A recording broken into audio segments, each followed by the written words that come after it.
Hello and welcome to the Video Game Dads podcast, where three guys in a basement talk gaming, fatherhood, and everything in between. This is episode 64. 64. Yeah. We'll so many bits. Yeah, we'll call it the Nintendo 64, or should I say the Jaguar, right? Didn't it claim Do to be the math. 64 first? 64 episodes. Yeah. So we are an amateur, family-friendly podcast, meaning no cussing, but no promises that we're not going to have at least a little bit of adult content, but you don't have to have earmuffs, and you know what that means. Trust me, we cuss like a sailor as soon as we hit pause, but we are parents, like 86% of the United States, and so we understand.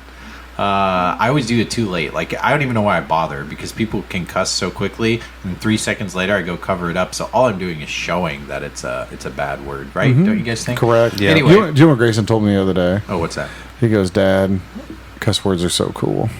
Wow, he said it like that? Yeah, he really did. He said cuss words are really cool. Did he also like punch a jukebox and it turned on? I said, no, cuss words are bad. He goes, I really want to say cuss words. And I said, that's funny. And I said, they are powerful. And I said, they can be. Yeah, they can be they can get the point home. Yeah. But I said, no, we don't cuss, do we? And he goes, no, we don't.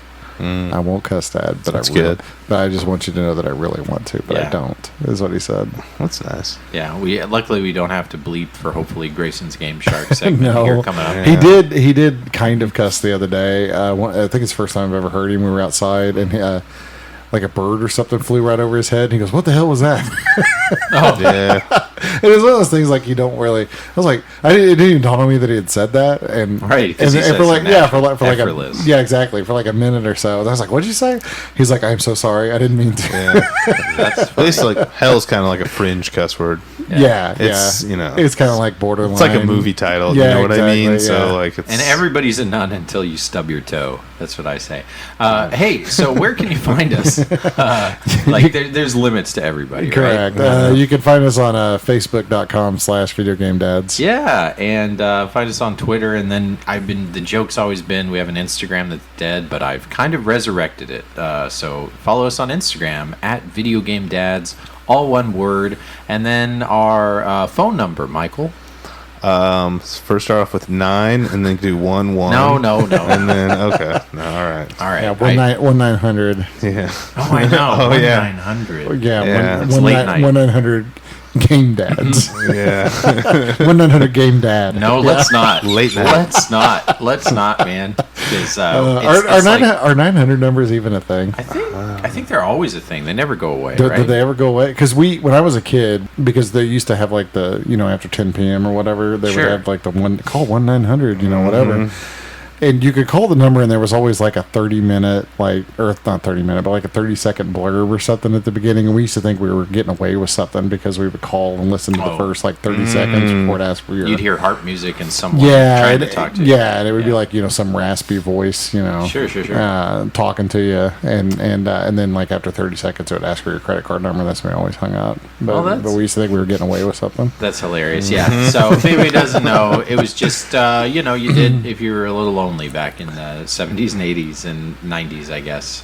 Just wanted to talk to somebody. Yeah, I don't know when those went away, but it was they were always on like late on MTV or something, MTV or E Entertainment TV, because I would always watch Talk Soup, late at night, and that was back when John Henson was on it. Way. I don't know if anybody even knows what I'm talking about, but.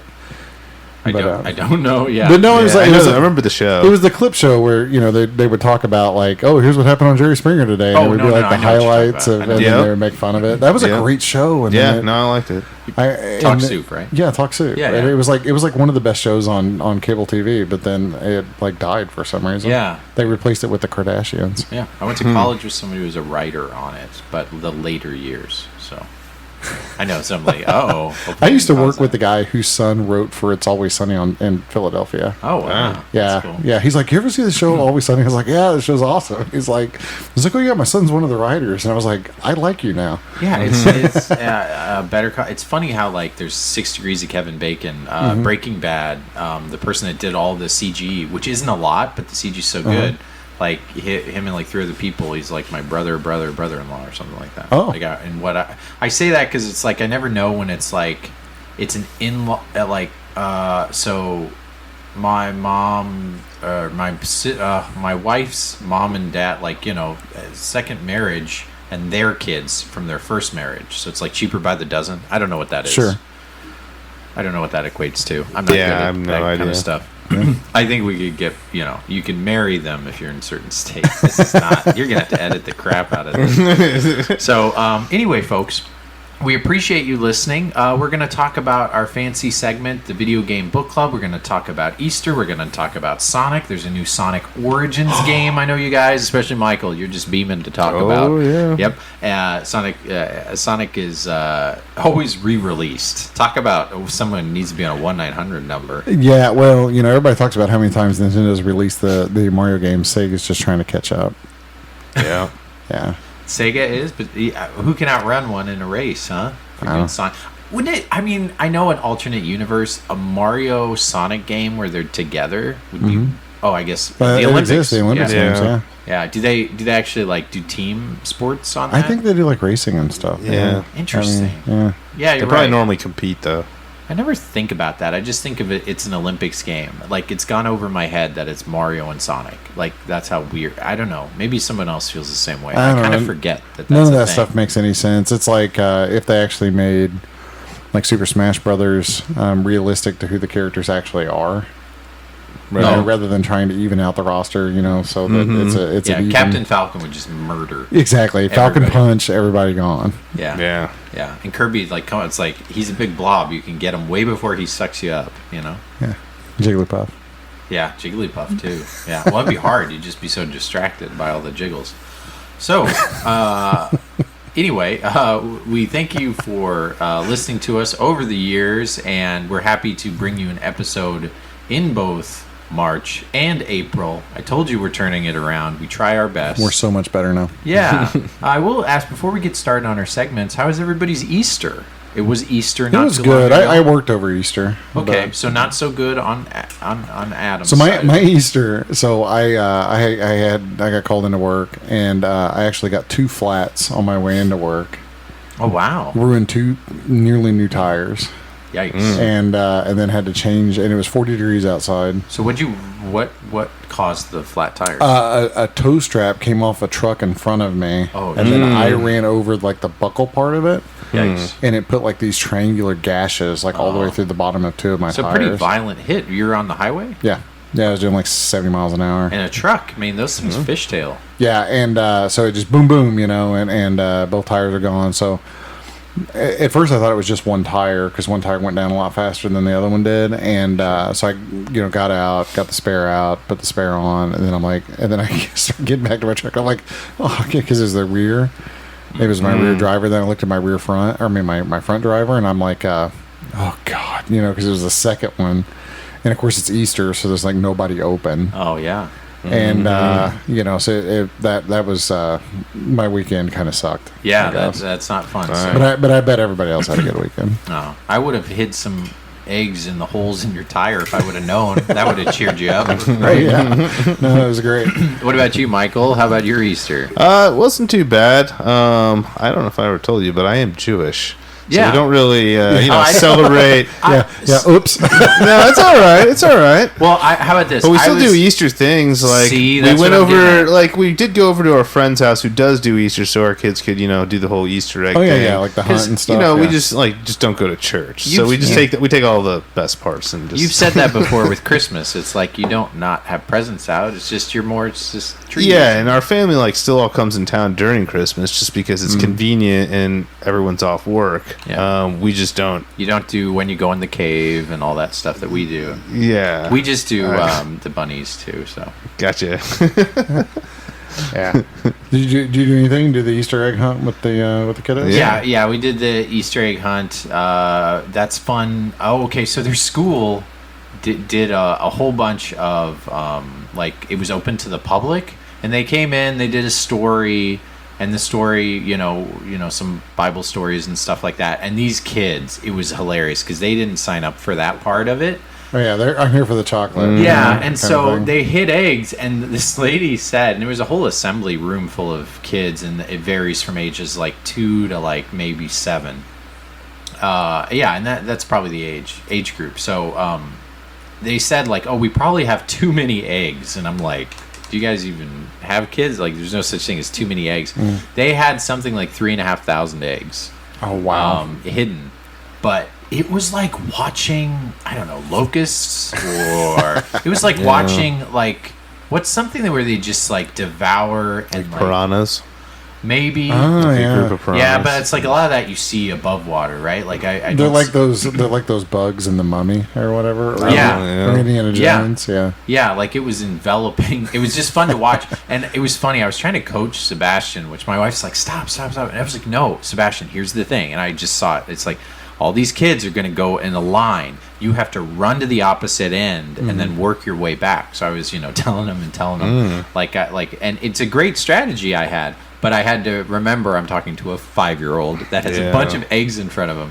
So as soon as it started, he forgot the plan completely, and he just Patrick Mahomes it. Go for the closest one, winged it. But everybody did. He still got a good amount of eggs, but it was just funny how quickly they went through all of them. And you're talking 2 whole soccer fields filled with like every 2 feet was eggs, and I've never seen an Easter egg hunt where like every kid's basket was full. It was awesome. I will say had tickets in it that you could turn in for stuff. It was like very well done. I will say this, that the Easter paraphernalia and candy has gotten significantly better, I feel, since I was a child. My wife got these white chocolate bunnies. And they're like, I don't know, 6 inches tall or so. Okay. And they're solid, but they're white chocolate. And embedded within the white chocolate, cereal pieces. They were Fruity Pebbles. Oh, so it was white chocolate with Fruity Pebbles. I have those at home. Yeah, we have those too. And I was like, feels like too much. That's awesome. I thought it was good. Honestly, it was too much because I had some, from the kids, and it was a little bit more than it needed to be. But how inventive! Yeah, my kids got that too. Yeah, I think as soon as Sonic started to put like nerds and slushes, I'm like, nothing surprises me. That's true. And actually, every time we go to Sonic, like I guess the second grade elementary school class is still elementary. Everybody is about the Sonic nerd slush because that's every time we go to Sonic, Grayson's like, I gotta have Sonic nerd slush, and I'm like, oh, why not? Here's Sugar Bomb. I feel like I would just constantly choke. I just buy him like the little mini one or whatever. But yeah, I mean, it's like legit, just like you're slurping up nerds inside of sugar water. It gives you a for real sugar bomb. My least favorite candy for Easter is Peeps. Oh, Peeps are the worst, man. I don't know. I don't get it. So I don't see now. If I didn't know you, your shirt color right now, people can't see because it's radio. But like you have a bright yellow shirt, so I would not have guessed that. All Peeps. How about this? I agree with you completely, but I raise you chocolate Peeps. Have you had a chocolate Peep? Probably not. You can eat OG. If you eat the chocolate part of the chocolate Peep, it's okay. Okay. Yeah. It's randomly okay, but I would never choose a Peep over almost anything. So else. I had a friend. Maybe black licorice. Or my college roommate, he loved Peeps. And all the retailers, like the day after Easter, there's always like a bunch of leftover Peeps. Yeah. And so they mark them down, and they're like, you can buy 4 crates of Peeps for 30 cents or whatever. Yeah. So he would go buy like a big old case of Peeps. That'd be good. And he had like this, our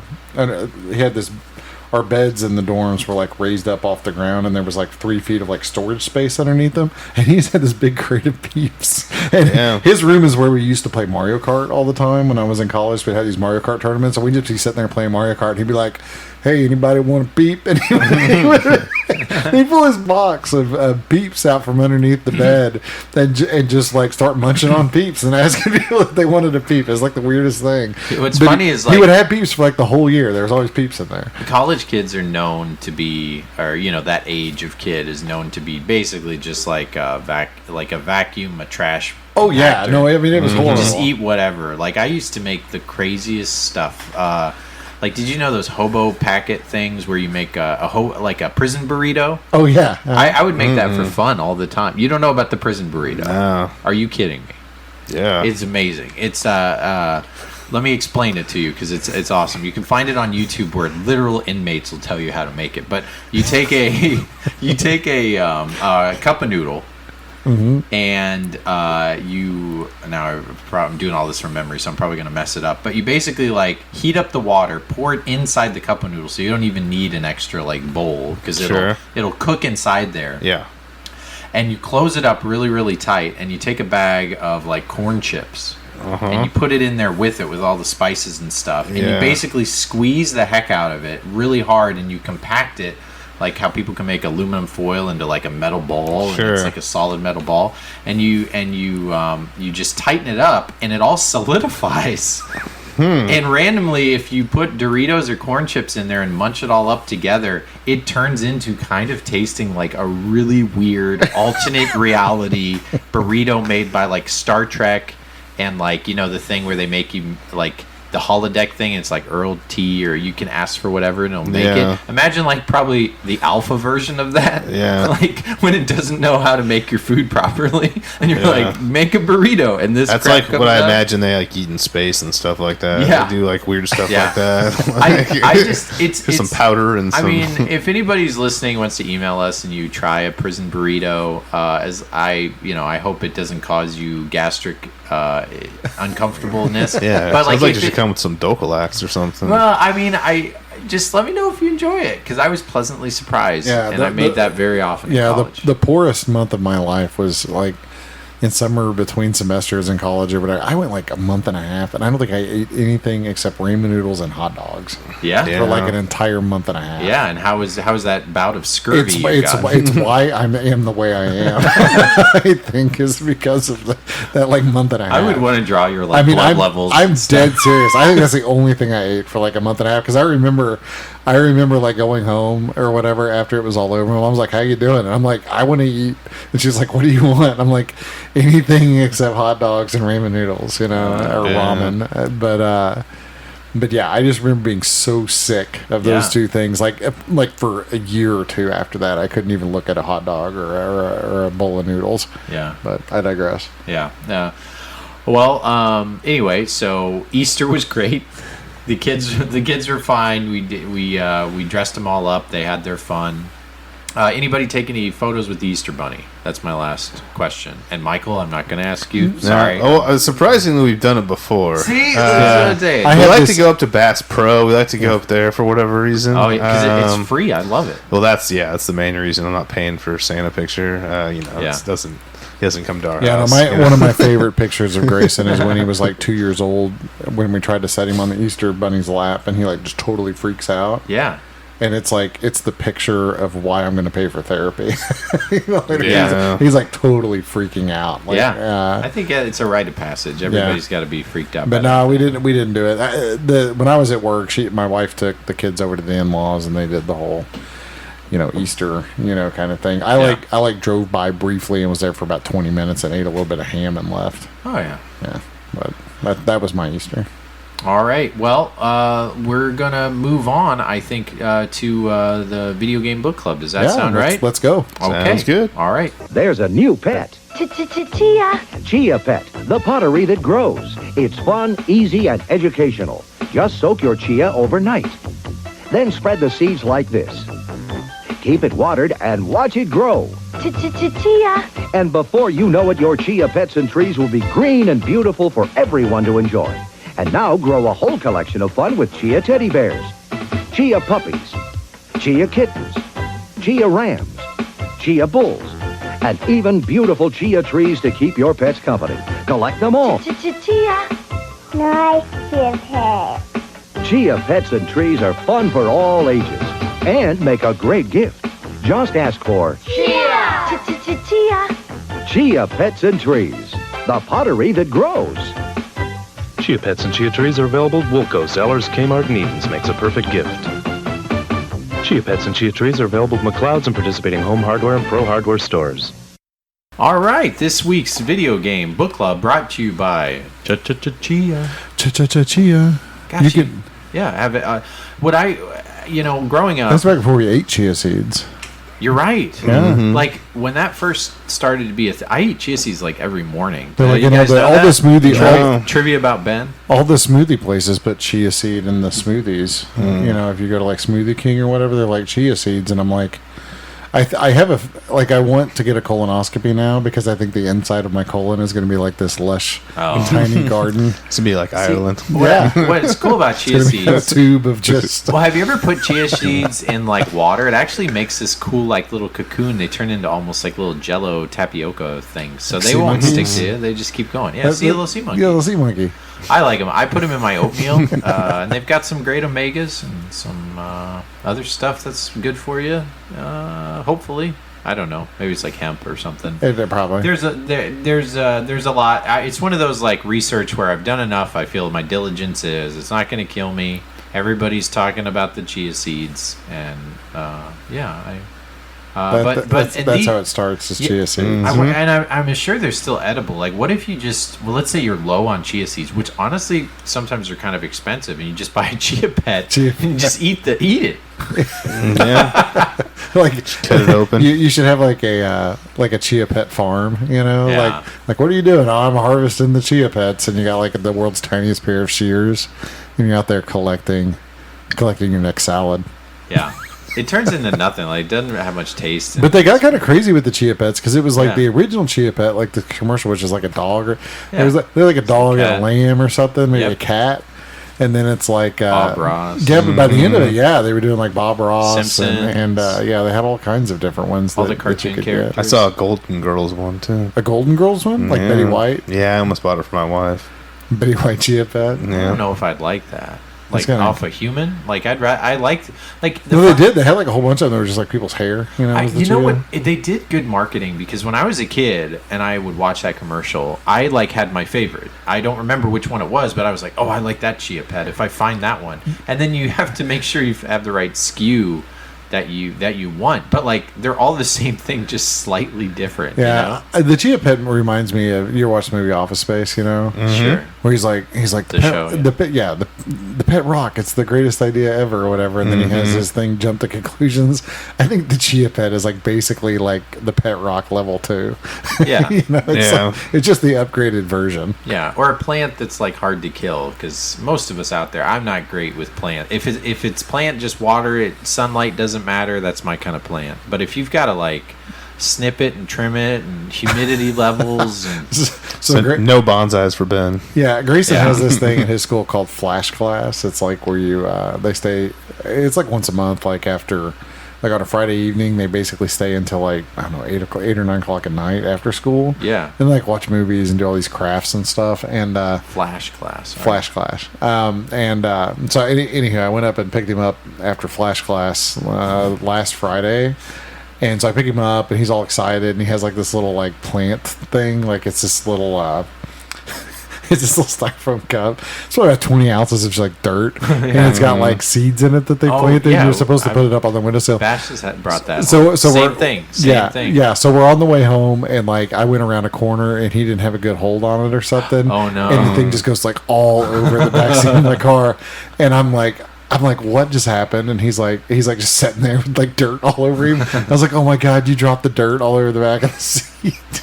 And he's just like mortified, and then he starts. He's tired because it's like crying. late, and and then he just starts bawling. And I'm like, I'm sorry. We'll scoop up all the dirt. Yeah. So I went and got a little vacuum, like a little dust buster, and I vacuumed it all up and just like put it back in the thing. I need to actually go in there and see if anything grew out of it. Yeah. After it was all over the back seat, but like he was just crushed that the little garden, went into the cracks. So of the did seat. yours?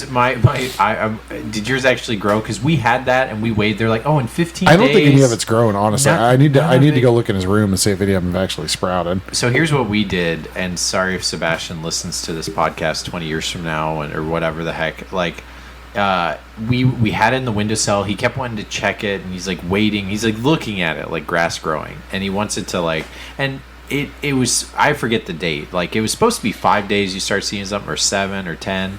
Basically, we were at 3 times that amount and nothing. Not even the single, like, little sprout. And we did everything it said to do. So then eventually, I think we kept moving it closer and closer away from the ledge. So it's like, we were thinking, like, maybe he won't notice. And eventually, we just, like, threw it away. Hopefully, and he didn't ask about it. So mission accomplished. If you have to do that, that's a strat. Just slowly, like, put other things more interesting next to it than a cup of dirt, and then eventually. Yeah, no, there's things that I've like broken or tripped on or whatever in the floor or whatever, then I just kind of disappear them. But he always realizes it. He doesn't. He won't realize it the day that it happened, or like the day after. Significant others do that too. If you didn't know. Yeah, but like it's always like a week later. He'll be like, "Hey, where's my car, or where's my this, or where's my that?" And it's like, "Oh, you mean the one you left in the middle of the floor that I smashed to smithereens?" I got up in the morning and then I threw out so that you wouldn't find it. But like I don't think I've ever been able to get rid of anything without him realizing that I got rid of it. Yeah, so I don't think that's ever happened. Funny you mentioned that. My wife did it, except I think because my wife is a better person than you and me. She told him what he did. Like there was a parachute man. So those like simple parachute men. It was a like good size one they got at a thing. So he had a yellow one and a red one, and they get tangled. And of course I can tangle them up, but to my wife it's just like, well, it's done for. Yeah. So she threw away the yellow one, and I tell you. Not the best decision, but the worst decision. When he asked where it was, she said, "Oh, it was just kind of mess. I threw it away," and he just lost it. Yeah. But I always kind of looked at my wife like, "You did that. Like you could have just said, "Oh, I don't know. Let's look for it." Yeah, and then he must have gotten up and wandered outside. Like, I would have said like we took it to the store for repairs. Yeah, like that. Exactly. Never got he's at the supermarket. Yeah. I mean, for the most part, and if there's any kids listening with their parents, know that a lot of times it just gets lost under the edge of something. We don't always just throw away stuff, but like when things do break, when you grow up, you'll do the same thing. We're going to make it like we're going to be in the doghouse now because anytime a kid's listening, they're like, it's gone. You threw it away. We don't do that very often. Yeah. No, I mean, it hasn't been very often, but yeah, every time it has happened, I never get away with it. Yeah. All right. So our video game book club. If you're new to our podcast, welcome. And also, this little segment, we talk about a game picked out that is from a certain system library. We've kind of been jumping around. And the dad picks a game, and also we listen. We have a list from our listeners that we randomly will pick a game out.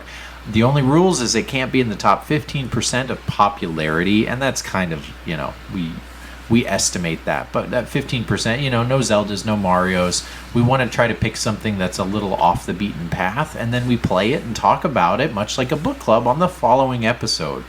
So our two picks. The dad pick by myself was a PS1 game called Critical Depth that I have a lot of nostalgia for, and Liliana, one of the few times we've asked, you didn't even. I hope you're still listening, but since you didn't correct us, I'm just going to go with Liliana. Your pick was. I do hope you're. Yeah, it was like I always hope that they're listening when we pick it, but was Archon. Did I say that right? I guess. Archon. Archon. I'm not sure how you pronounce it. Two syllables I know from, but Archon for the NES. I think we'll talk about that one first. Sure. So Archon or Archon, however you pronounce this, is an Activision game that was originally released in 1983. It's available on the Amiga, the Apple II, the Amstrad CPC, whatever that is. Sounds European. I don't know what that is. Atari 8-bit computers, the Commodore 64, IBM PC, Macintosh, the PC-88, the ZX Spectrum. So we're already knowing this is a nerdy game. This is a nerdy game. This is all the nerd console stuff. Yeah. But also the NES. So we of course played the NES version. Easy port. Yeah, I like this. Love the box art. Yeah, so it's like light and dark is kind of, I guess, the theme or whatever, because that's like the subtitle, Archon, the light and the dark. Yes.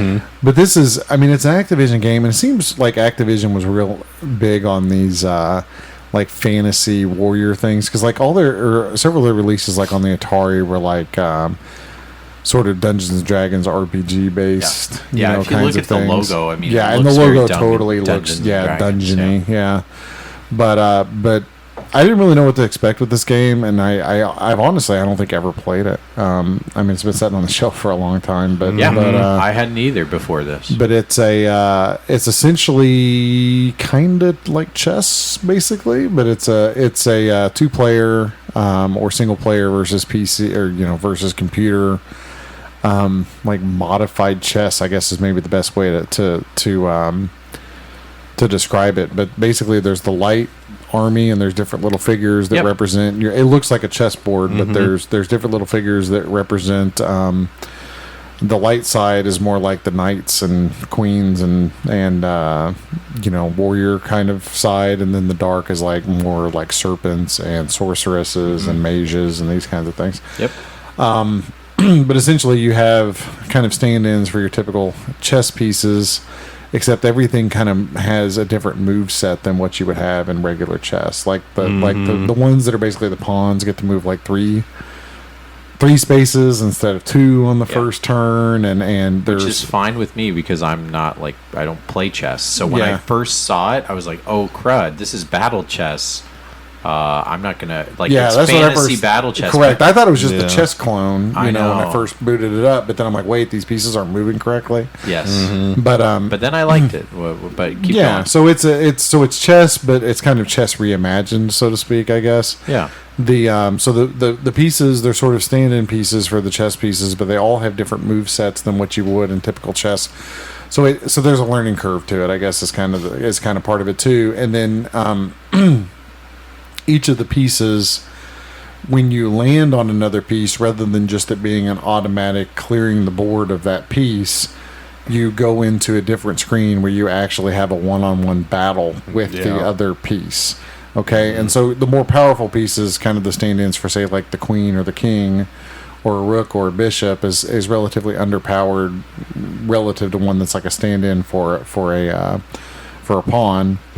But you can still defeat those stronger pieces if you're really good with the weaker piece, if that makes sense. And you're like running around shooting projectiles at each other, but there's different, depending on where you are, I think on the map, there's different environments you're sort of fighting against. I think it's sort of like where you go to the other screen when you're like hunting in Oregon Trail, but it's like basically you go to an overhead where you're shooting at stuff. Which I loved that. As soon as that happened, I went from, oh gosh, this is going to be terrible, and then when it did the reveal, when you're like, oh okay, you're doing a little mini sub battle. So you're doing a little battle. That was great. Or I think of it kind of almost like Blades of Steel, where you get into the fight and it takes you into the subscreen.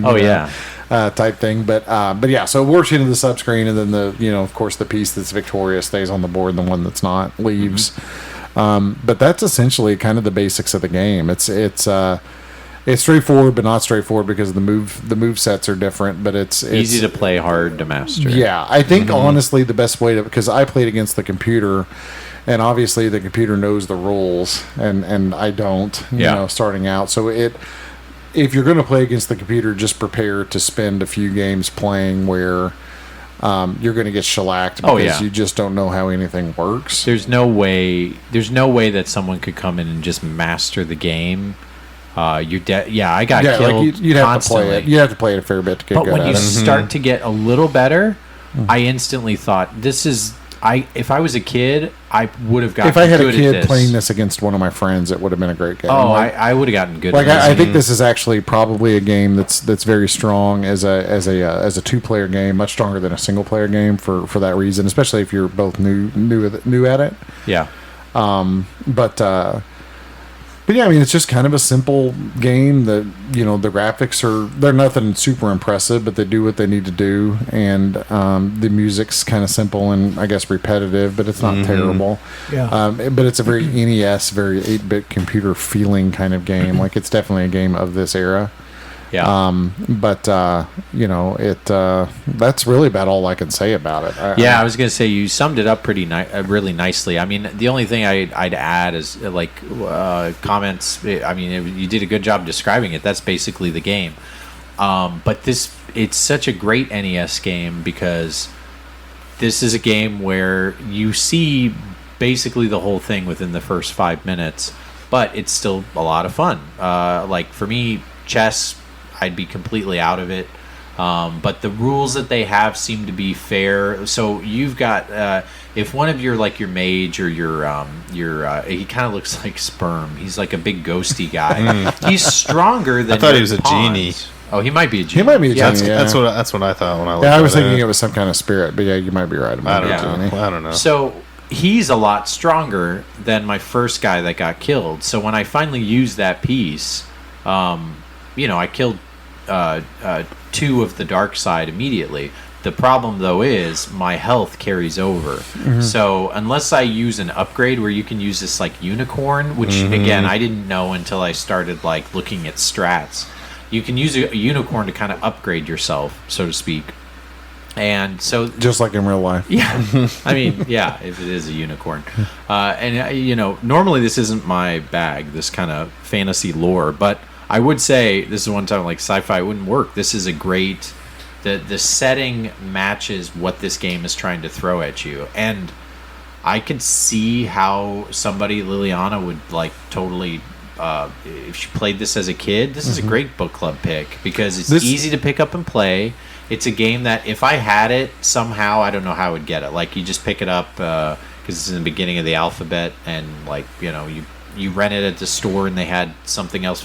Like if I was forced to play it back in the day, I wouldn't just like play for 5 minutes, turn it off. You would start to get good at it. What were you saying, Adam?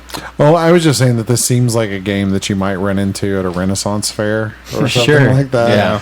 Where it's like, oh, this is, the medieval version of chess, and there's like people talking in fake accents, like playing some weird game. Like this is that game. LARPing was started because of this game. Yeah, big game with LARPers. This is the official game. This is the official NES game of LARPing. Yeah, it kind of is. Now that I think of it and think instead of these things being real dragons and stuff, they're just like, middle-aged people working at Office Max, like doing this on the weekend. It makes it even more fun for me to think about. That's the that'll be the sequel. Is like lightning bolt and Yeah. Do you guys see in that Disney Plus Hawkeye? They do like a whole There's good parts of 2 episodes that make fun of that. Yeah, the pieces the pieces just actually argue with each other about what level the other piece is and whether or not they can cast that spell. Yeah. And then they have to bring in a third party guy with a book. Yeah, exactly. And then then they have to bring in the rule book. Yep. So sorry, man. We're doing so good. I'm showing how not cool I am. Yeah, right now, it's okay. There's nothing like it when nerds make fun of different cults of nerds. What a bunch of nerds. Yeah, as us grown men are in a video game podcast. Anyway, I really liked it. Michael, do you have anything to add? We weren't going to spend a lot of time on this one just so we can move on. No, the only kind of downside I thought it kind of get repetitive. It doesn't have. It's not a game you can just keep playing over and over again and not maybe get bored with it. Yeah, I mean, I only played it for like 45 minutes, but I could see it not lasting a long time as far as that goes. But if you didn't have your smartphone, and you didn't have many other games. That's true. It just doesn't have that much depth. I would say there's not as much variation as even some other NES games at the time. Oh yeah, completely agree. That's what I said. Like in a way, it's cool. You see the whole game within 5 minutes, and then also that's a negative here. I appreciate what it's trying to do. I think the graphics and the music, it does whatever it's doing. It does well. I'm so between a 3 and a 4, so I'm going to say 3.5. Liliana, I'm glad I now know about this game. It instantly went from a 2 to like a 4.5, and then it evened itself out kind of in the middle as I was playing it more. But nostalgia, just like our next game, like the next game's rated higher for me just because, but it's kind of probably on the same boat of like, if you didn't play it before, you wouldn't like it. So. But interesting, if this is a type of game, this kind of strategy that you'd like, I would recommend it. But I'm going to say a 3.5 baby bottles out of 5. Adam, what do you think? I want to go with a 3. Okay. Like, yeah, it's a good game. It's worth playing, especially I think if you were to play it 2-player, it would probably be pretty enjoyable. I'm going to give it maybe a 3.5 if you were playing it as a 2-player game. I think, but it definitely takes a hit if you're playing 1 player. Like it's just harder to get into it if you're playing it 1 player. And this is one of those things where you kind of want to be able to yell back and forth between you and the person that you're playing with. Like I got you, in the battle, that kind of thing. So I think that this is probably a much better 2-player game than a 1-player game. Agree, Yeah. Michael. Yeah, I'm gonna go with 3 out of 5. Kind of like what I said, it doesn't have that lasting Sure. Yeah, Appeal. I'm kind of blanket. The lasting appeal Sure. for me to keep playing it, and I just thought it was an okay game. Yeah. Like I It didn't does think what it's I didn't think it supposed was to do. incredible. Yeah. I almost prefer the battle chess more than this, to be That's the honest with thing. you, just because I like chess and Correct. I would have had more fun playing a It's- chess game because I already know the rules. yeah, you know? exactly. Yeah. So that's what I'm gonna stick at 3. Yeah. Adam, but what's the price on this one? Do you have it pulled up? Yeah, I've got it pulled up. Even if it's I don't rare. think it was very much. No, it's not bad. So price starting right now has a loose copy at $13. This is for the NES. Mm-hmm. Loose copy for $13. Complete copy for about $50. Okay. All right. Good. All right. Let's move on to the back of the box real quick. I've got it pulled up. Strategy that hurts. A chessboard is lined with trolls, wizard, knights, and other magical beings. Just another strategy game? ? Don't count on it. When you challenge a square held by the enemy, the board explodes into a battlefield. Your strategic skills on the game board will determine your fate in battle as you take on your opponent with heart-pounding duel to the death. With 16 different characters on your ever-changing board, you'll never play the same game twice. Yeah, so there you go, Michael. I disagree. There's only like I know, it's 30 like something you could matchups that you can have. You or could something. say this. Like, You could say the same thing about like checkers. That's funny. It's like you could only spill French fries the same way once every 100 times. Well, Grace is It's big true. into chess. We actually played the Star Wars Battle Chess on Sega CD. Oh, yeah. a That's bunch great. here lately. That's he really likes that. Oh yeah, Mm-hmm. back in the day, just watching the things kill each other, it was so cool. All right, if the goblin catches air with his club, the swift sword of the knight may steal a leg or two. The sorceress has no fear of the massive boulder heaving golem. Oh yeah, I hated that guy. That guy just wrecked me every single time. One of her powerful spells could quickly send him into the next time zone. Well, I wish I would have known that ahead of time. Explosive battles, fire an arrow, cast a lightning bolt, or scorch your opponent with a massive fireball. 7 magic spells. Imprison the enemy. Heal your creature's wounds. Reverse the flow of time, and more. Summon the elements, air, water, earth, wind, fire, Captain Planet, all at your command. I added that last part. 1 or 2 player action. Challenge the computer or test your skills against a friend. They basically explained every little thing. Like 1 or 2 player action. That's quite the back of the box. What does that mean? It's very thorough. I mean, it gets an A for effort from Activision, so good for them. Back of the box, it would capture the nerds. I don't think it would capture anybody but that. Like, I mean, if I was one of those legit nerds as a child, which I kind of was, I would have gotten really excited about this. And I bet you everybody who played this back in the day is now, like, doing our taxes, 2 tax brackets ahead of us. So we could only go back in time and play this, right? Mm-hmm. That's right. This is the entryway into a higher existence. Yeah, this is your entry drug, kids. Yeah. Archon. All right, so our next game is Critical Depth for the PS1. PS1. So this was my pick. I have a lot of nostalgia from this title. Do you have any stats for it there, Adam? All right, so Critical Depth, like you said, is a PlayStation game released by GT Interactive, developed by Single Track spelled TRAC, and released in North America in October of 1997. Yeah, I'm pretty sure I got this right around release, if not on the release date. Yeah, and the good news is it's not an expensive game right now. You can get a complete copy for between $10 and $15. Yeah, and good. a lot of video game stores will put it right at 10 or even a little under. It's never been an expensive game, but we always like it when we can recommend something that's not too expensive. Yeah. So GT Interactive was renamed from, they say it's the original makers of Twisted Metal, and it's true. So the developers of Twisted Metal, once they got out from under Sony, they wanted to make their own IP. Unfortunately, Sony then owned the IP, so they had to make a game that didn't infringe on it, and hence you get Critical Depth.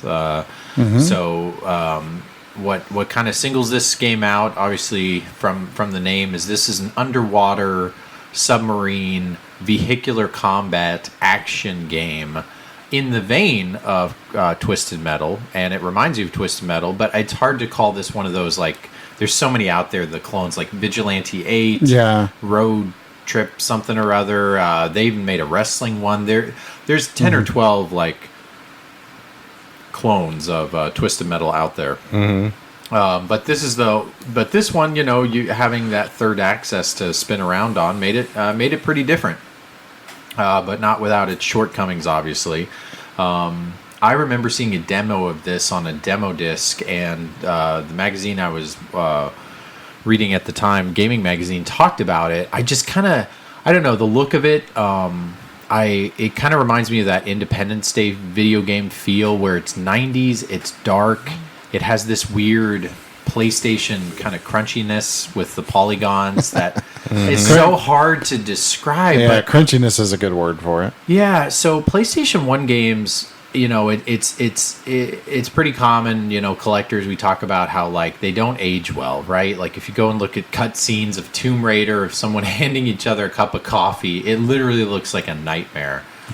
Just like, nothing, it's not as smooth and holding up. I totally get that argument. But something that PlayStation does is it really brings you back to the time of the late 90s, where, you know, the economy was good, grunge was a thing, edgy in video games was just such a, like, juxtaposition from all this colorful, bright stuff. And it was like, here's a teenager game and a cool kid game, and here's like a kid game. Because no matter what, NES, outside of a few titles, I mean, you know, you could say, it's a baby's toy about something. But some games, when you've got, like, real, you know, Neo Geo type CD music, and you've got the opening cutscene, someone's face melting, like freaking Raiders of the Lost Ark, which happens. Like, the whole, you know, I have to, we can get to that when we read the back of the box, but basically you find this ancient, like ancient power that is underneath the oceans, and of course it means money. So then everybody kind of goes to this, and you've got this cast of characters that vary from a Indiana Jones ripoff guy to actual aliens themselves to bounty hunters. I love the way the ships look, and they vary from kind of their super. I always would pick, I think his name's Lockjaw, because his super would be kind of like a homing attack where he would bite other ships. Like, the ship actually, it's a vehicular combat, but it would, like, bite other ships and, like, shake it around. But the backstories were, I thought were really, really good. And, you know, they had different cutscenes for each player. But yeah, what else do you kind of have as far as, like, any other kind of stats on it? Yeah, I don't know. I mean, it's kind of a 90s, you know, tood game, for lack of a better term. But, I mean, as far as stats go, I mean, I've got original, you know, scores, you know, for, you know, release scores and that type of thing. What were they scoring this? Well, I mean, so GameSpot gave it a 7.5. EGM gave it a 7.25.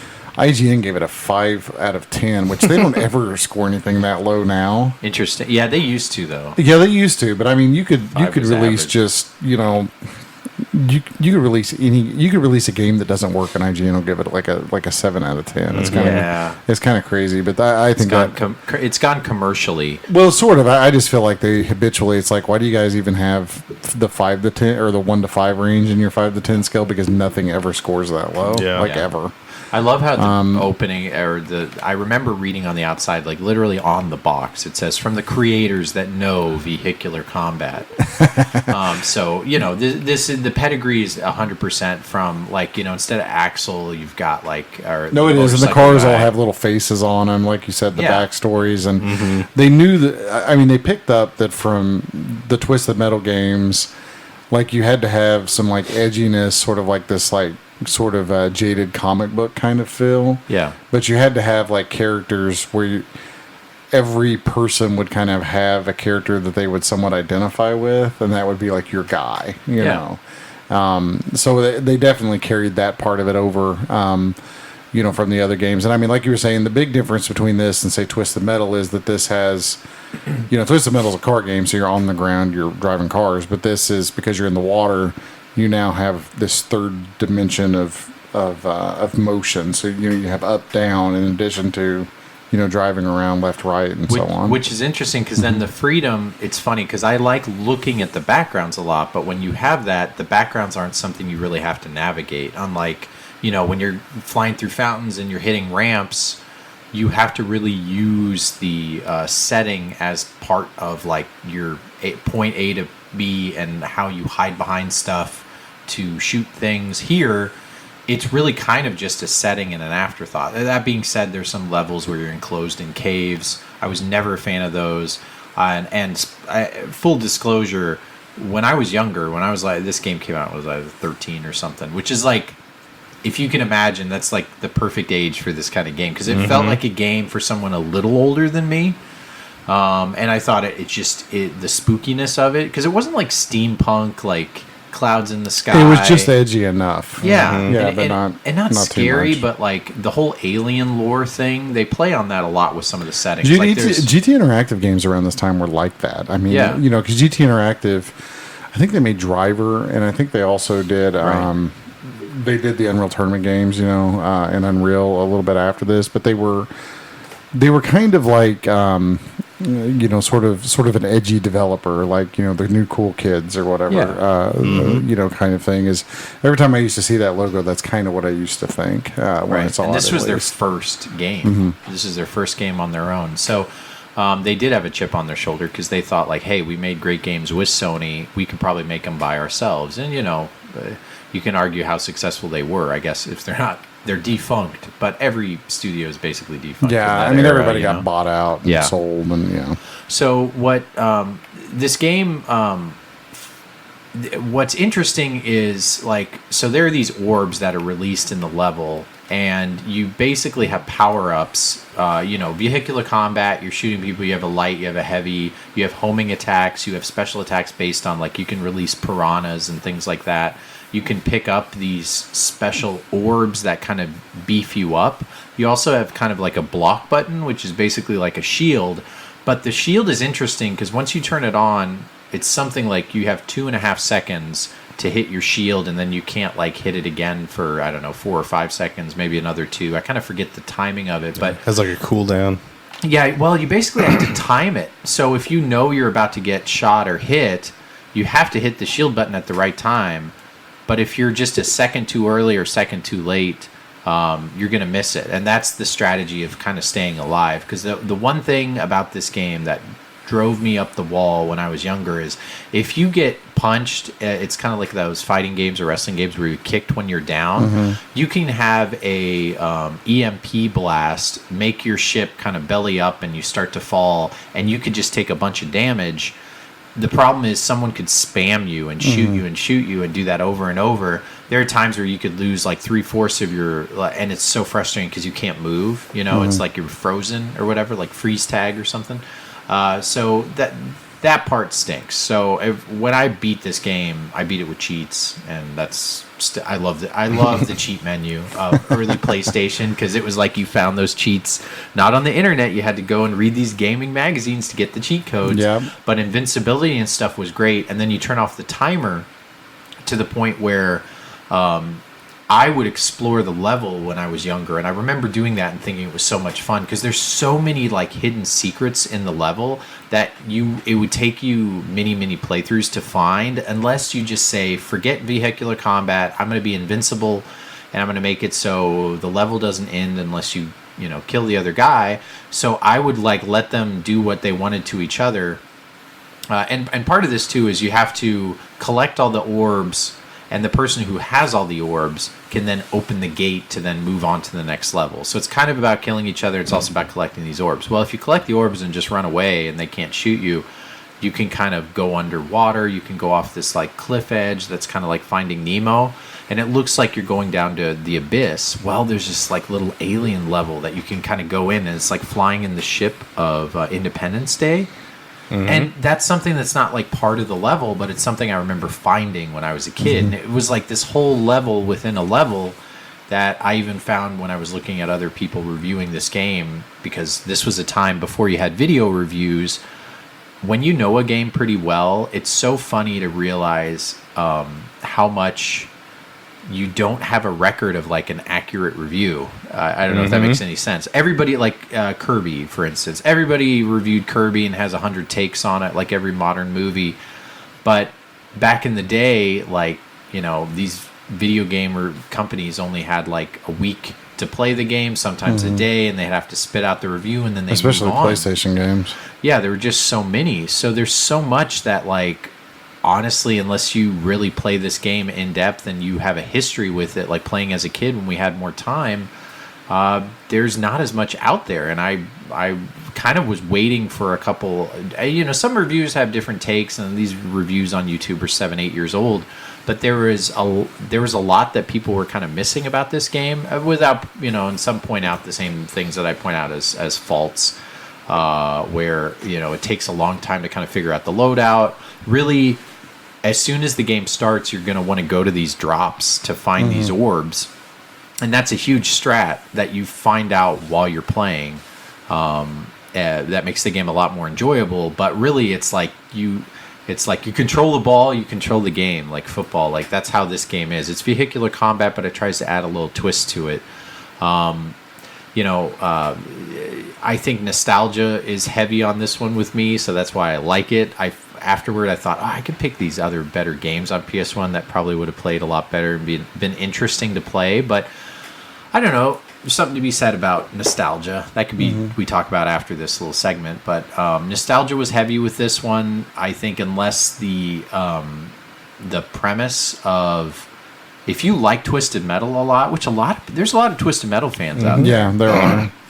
I think this is a game that would be one that would be up your alley. Like, I just feel like, you know, with Mario games, what's another platformer that, not Sonic, but one very similar to Mario, where that you end up kind of liking. I'm drawing kind of a blank, but, you know, you end up appreciating other games that are similar to them. If you like Zelda, you play Beyond Good and Evil. If you like Mario, maybe you like the Donkey Kong 2D games. If you like the new Super Mario Brothers, it's in that same vein where it's the same, but it's different, but it still feels like it's a high production value. It doesn't feel like a budget I feel like title. I felt like this was kind of like a, I mean, if you can imagine a Twisted Metal game mixed with sort of a 3D spaceship shooter, even like the 3D levels, like the free roam levels in the Star Fox games that came along in like Star Fox 64.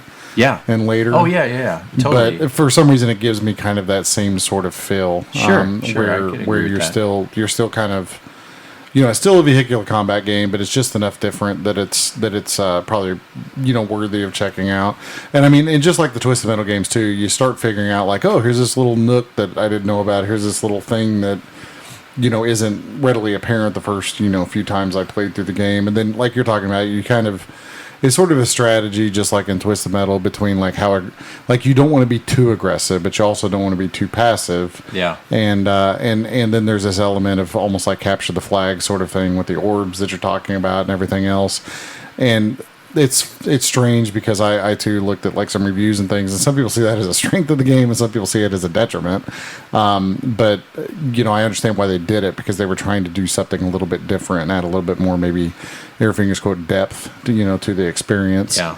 And they probably, honestly, when they were making this game, thinking about even doing sequels and so on and so forth, just like they did with Twisted Metal, and giving themselves, you know, a mode or a platform sort of to build future games and future, you know, kind of stuff on. But you know, I like I said, I think of it as like a spaceship shooter, even though it's set underwater. It's essentially a spaceship shooter mixed with Twisted Metal. Yeah. So what I think about is, while you were talking, I was thinking, you know, the setting of underwater to me is kind of scary. I'm not a super strong swimmer, but anytime if you saw that part in Waterworld where they go under the city's underwater, for some reason that intrigues the snot out of me. Like some people really like space movies of deep space. Some people really like, you know, fill in the blank. The setting of like, if there's an Atlantis or an underwater city, you freaking got me. Like, I love the Atlantis movie. Yeah. I love this kind of setting. You know? Actually, my only phobia as a kid, the only thing that ever scared me at all, was deep, dark water. You know, and I would still swim in like the lake or whatever. It wasn't enough to keep me from doing it, but I remember as a kid, I grew up in this area where there were a bunch of old abandoned mines.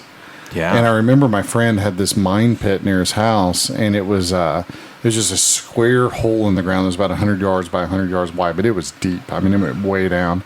And we would swim in this thing, and you could see a boom of an old crane coming out. The water was clear. Yeah. And you could see this boom of an old crane coming up out of the water, so you could see the end of the crane. Kind of up near the surface, maybe 20 feet down, something like that. And we used to dare each other to go down and try to touch the tip of the crane. Yeah. And it was just, and I never could get down far enough to get to it, but it was terrifying. Yeah. to get it, because, supposedly there's like buildings and old cars and all kinds of stuff, down and I'm so sure it's just, leaking wonderful fluid. And, I mean, I'm sure I was probably swimming in, radioactive waste or whatever. But, a lot of fish with 3 eyes. Yeah, exactly. But I don't know. I just remember that specifically thinking about like the stuff that was down there. It was like swimming above a zombie village, Yeah. at that particular thing. And so every time I play like an underwater game or watch like The Abyss or any of these types of things, like you were talking earlier when we weren't recording about the movie Sphere. It's kind of the same thing. There is something about like Sharon being Stone, Dustin Hoffman, Yeah. great underrated movie. But there is like this thing about being underwater in this foreign environment that does like add a little bit, Completely, yeah.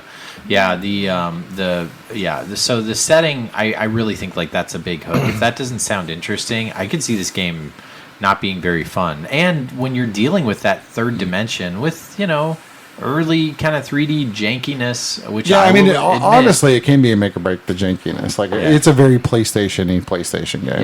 Yeah. But I just love the music, and I love how they use the dark. It's kind of funny. It's like how PlayStation 3 started to have a lot of dark, gritty shooters, and that was great at the beginning. And by the end, you're like, it's like when you put too much seasoning on something, like ruins it. Eventually, it was like, okay, I'm kind of tired of this. With this kind of look, it was the same kind of 90s didn't hit as it feels like the 90s kind of grunge, we're not sure what's happening next. You're having early CGI that doesn't look like Toy Story. There was this small window in time where things kind of looked kind of creepy and new, yet the graphics were like still like intriguing because they were trying to be realistic and atmospheric. If I could teleport myself back to this time, like especially the cinematics, like the FMV, like you're talking about with this game, I would have been like blown away, back at the time by the intro cinematics and so forth in this game. And honestly, I was an N64 kid. The only thing that used to make me really jealous of PlayStation games wasn't the actual games themselves. Generally, it was the FMV. It was the pre-rendered stuff. Yeah, I thought those were cool too. Yeah, just because I used to think, oh man, this is really cool. And I didn't even at the time. I guess I kind of knew, but it didn't really dawn on me like, oh, the PlayStation's not doing that. It's just playing a video file, right? But when the game started up and you would see sort of the janky graphics that are kind of warping and all this kind of stuff, and they're a little bit unsteady and everything else. That's when I used to be to my PlayStation friends being like, oh look, the N64 looks better because it may look like crap. I mean, it might look all muddy and stuff, but at least it's not twitching. Constant twitching. Yeah, but the PlayStation games, it used to kind of drive me nuts because I always had a problem with that depth perception in PlayStation games because the textures and the polygons were all kind of warped. You have to get used to it. You do. It takes a little while to get used to. But you do. It's like this game, honestly, it's far enough along in the place that like they kind of had it figured out by here. Yeah. I didn't feel like this game was that bad about it. Yeah. But like I remember playing the original Tomb Raider and just thinking, God, this is unplayable because everything's just like flipping and warping and all this kind of stuff out of the way. So Tomb Raider is actually what I compare everything to with regard to that. But it's like that. It's not as bad as that. I mean, it is a little bit more stable, than some of the really early PlayStation games. But it is a very PlayStation-y PlayStation game. Yeah, for sure. Michael, any takes for you before we move into the back? No, I mean, kind of like Adam said, I thought it had a really good intro and kind of got you hooked into the game. Actual gameplay, I enjoyed it, and like you guys were also saying, rather than just the straight like Demolition Derby, having some other aspects like trying to acquire the orbs and the power-ups and everything was a nice little touch that added a little something to the game. Yeah, how you moved from level to level, for sure. So back of the box. Yeah, do you want to take it? Oh yeah, I've got it here. At least I hope this is the North American version, but it says Kiss the Abyss. Yeah, that's it. And which is a very 90s thing to put on the back of your underwater game. Depth in the ocean's abyss, 12 competing submarines converge upon a remarkable discovery. Mysterious glowing pools of incredible power of unknown origin. Dive into furious undersea battles against power-hungry treasure hunters, bloodthirsty corporate bottom feeders, maniacal sea-bound psychopaths, and subversive government agencies in a global spanning quest to uncover the secrets for yourself. And then it has the names of all the ships and their names sort of in a circle around this text. And that's the French oceanographers. Yeah, that's like the Yellow Submarine people. Yeah, the Yellow Submarine people. Earth Hope, which looks like a whale. Order of Nishrok. Those are the aliens. Those are the aliens, yeah. The CIA. Yep. Dr. A. Apocalypse. Yep. Yeah. Professor Armstrong. I loved Professor Armstrong's ship. Like his ship looked really. Yeah, really it does. Cool. It's like a fish with a big fin thing on the back. Jack Lockjaw Keon. So that was my favorite because Lockjaw, again, the special was you go up and bite, but it's like a homing attack with your actual ship, which was great because then it felt like you didn't have to line things up. You could just bite the crap out of them. It was great. The Mordred Corporation, the Soviet diehards. Yeah, never played as them. The VLO. Yep. Captain Cutlass, which is like your buccaneer, he was like pirate guy. Pirate one. He didn't fit. Like, there's a couple that didn't fit very well in it, but like I thought they tried to do a good job. Yeah. And then that last one, he's Joe Skellington. That's actually like a sled where you're holding onto it, and it's like a scuba sled. That's like your Axel kind of guy. Yeah, or your motorcycle guy. Mm-hmm. Yep. Yeah. Yeah. So is that the whole back of the box? That's pretty much the whole back of the box. Yeah. So only takes one memory block, and for 1 or 2 players. Yep. Yeah. So nostalgia's so heavy. This is what I was talking about. This the time and place for me being 13. It's hard for me to think of how I would review this as me being older. So my nostalgia is saying that this is a solid 4 out of 5. I would rate it then. That'd be like an 8 out of 10. I think that's really fair for this game. I love the atmosphere. I think if you play this without any expectation, it's great. But with all the other options you have now of playing games, it's a hard one to recommend over a bunch of others unless you really, really like the feel of this. So check it out. Check out some screenshots. And if it does for me where it tingles my spider senses of just the aesthetic of it, maybe you'll like it as well. That's what the whole book club is for. What would you guys rate the Baby Bottles? I think I'm going to give it a 3 out of 5, personally. And I don't have the background with it that you do, but for this type of game, I mean, again, if you're going to play like a combat, game, I can think of other ones that I would, that I would recommend before this one. But I think if you're into PlayStation 1 and you're into this kind of a category of game, this is not a bad one to play. But you kind of have to know what you're in for. Yep, gotcha. We go similar. We'll split you guys. We go 3.5 out of 5. Yeah.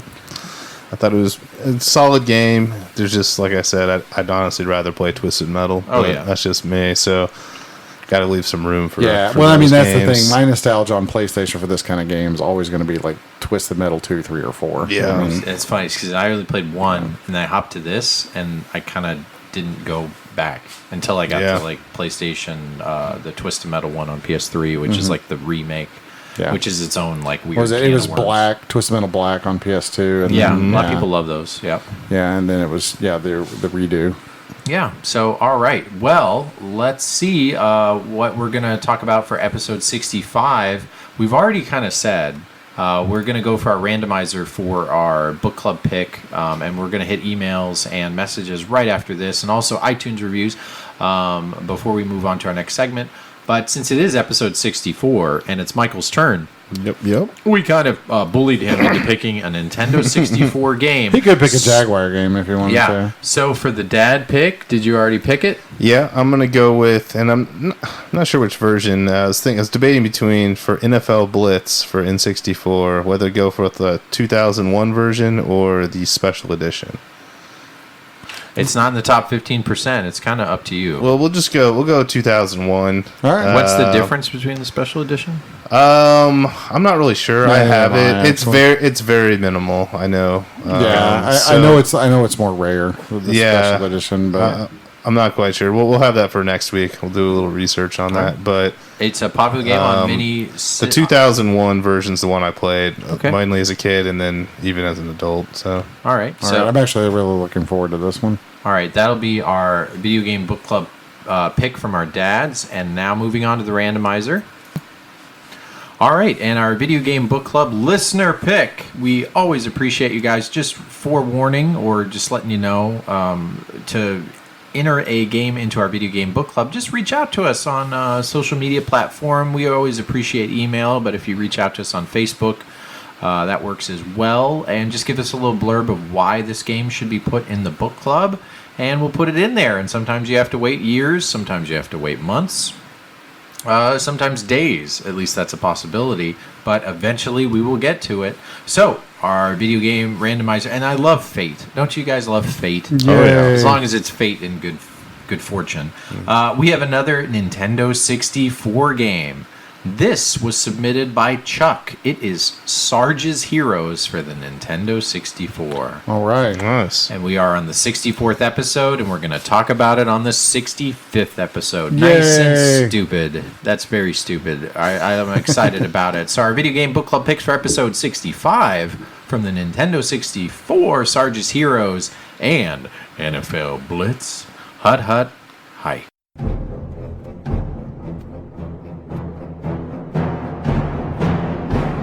Hey, it's that time again. I think it's time for Grayson's Game Shark. Hey, Bob. Yeah. What are you doing, dude? I've been playing Kirby and the Forgotten Land. Kirby and the Forgotten Lands. What? Tell us about that. Yeah, Switch game? Yeah. And it's a really fun game. Uh-huh. Like, so you try and save these little guys, but when you first What are the little guys called? Waddle Dees. Waddle Dees. All right. And when you help I don't really know how to explain it, but like a little blue creature named Elfin. Uh-huh. And he's helping the Waddle Dees. He's kind of like a little fairy guy. Yeah. Yeah. And when you save him, you also save this guy named Bandana Waddle Dee, and then you unlock co-op. Mm-hmm.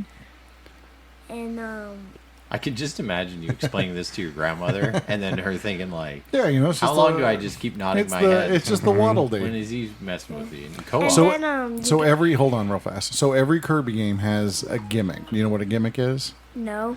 So a gimmick is like a new way to play, like a new thing that's different about that game. Like you remember Kirby Planet Robobot? Yeah. Remember how you get into robots? Yeah. And that's why it's called Planet Robobot? Yeah. So what special power does Kirby have in this game? Co-op. No, not co-op. Like what special power? Like what can Kirby do? Like your character? He can like swallow stuff and gain new abilities. Yeah, but he like stretches himself over things, doesn't he? Yeah. Like what kind of things? Like a semi-truck in the end. Yeah, okay, spoiler alert.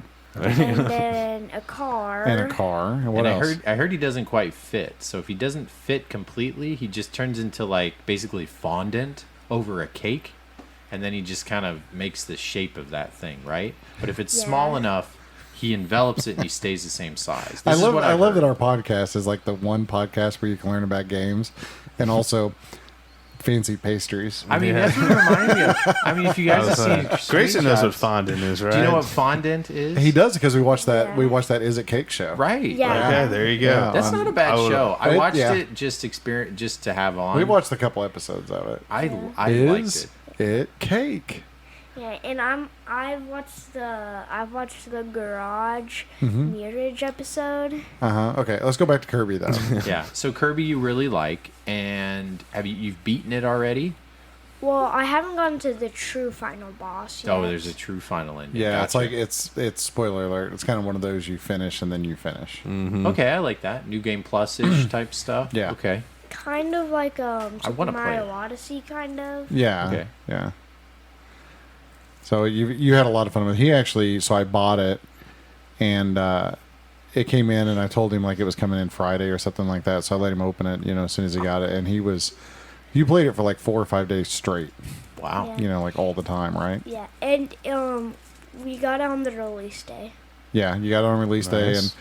and yeah, he was a big fan, big fan. So I guess if you're an 8-year-old kiddo, a thumbs up, thumbs down, thumb sideways. Yeah, how many sharks a out of thumbs up. 10 would you rate it? Yeah. 10 being the No, best? let's not complicate this.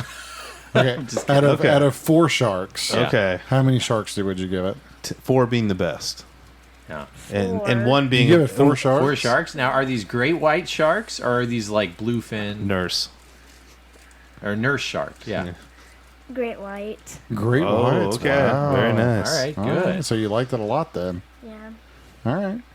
And we got something cool in the mail a couple of days ago. What was that?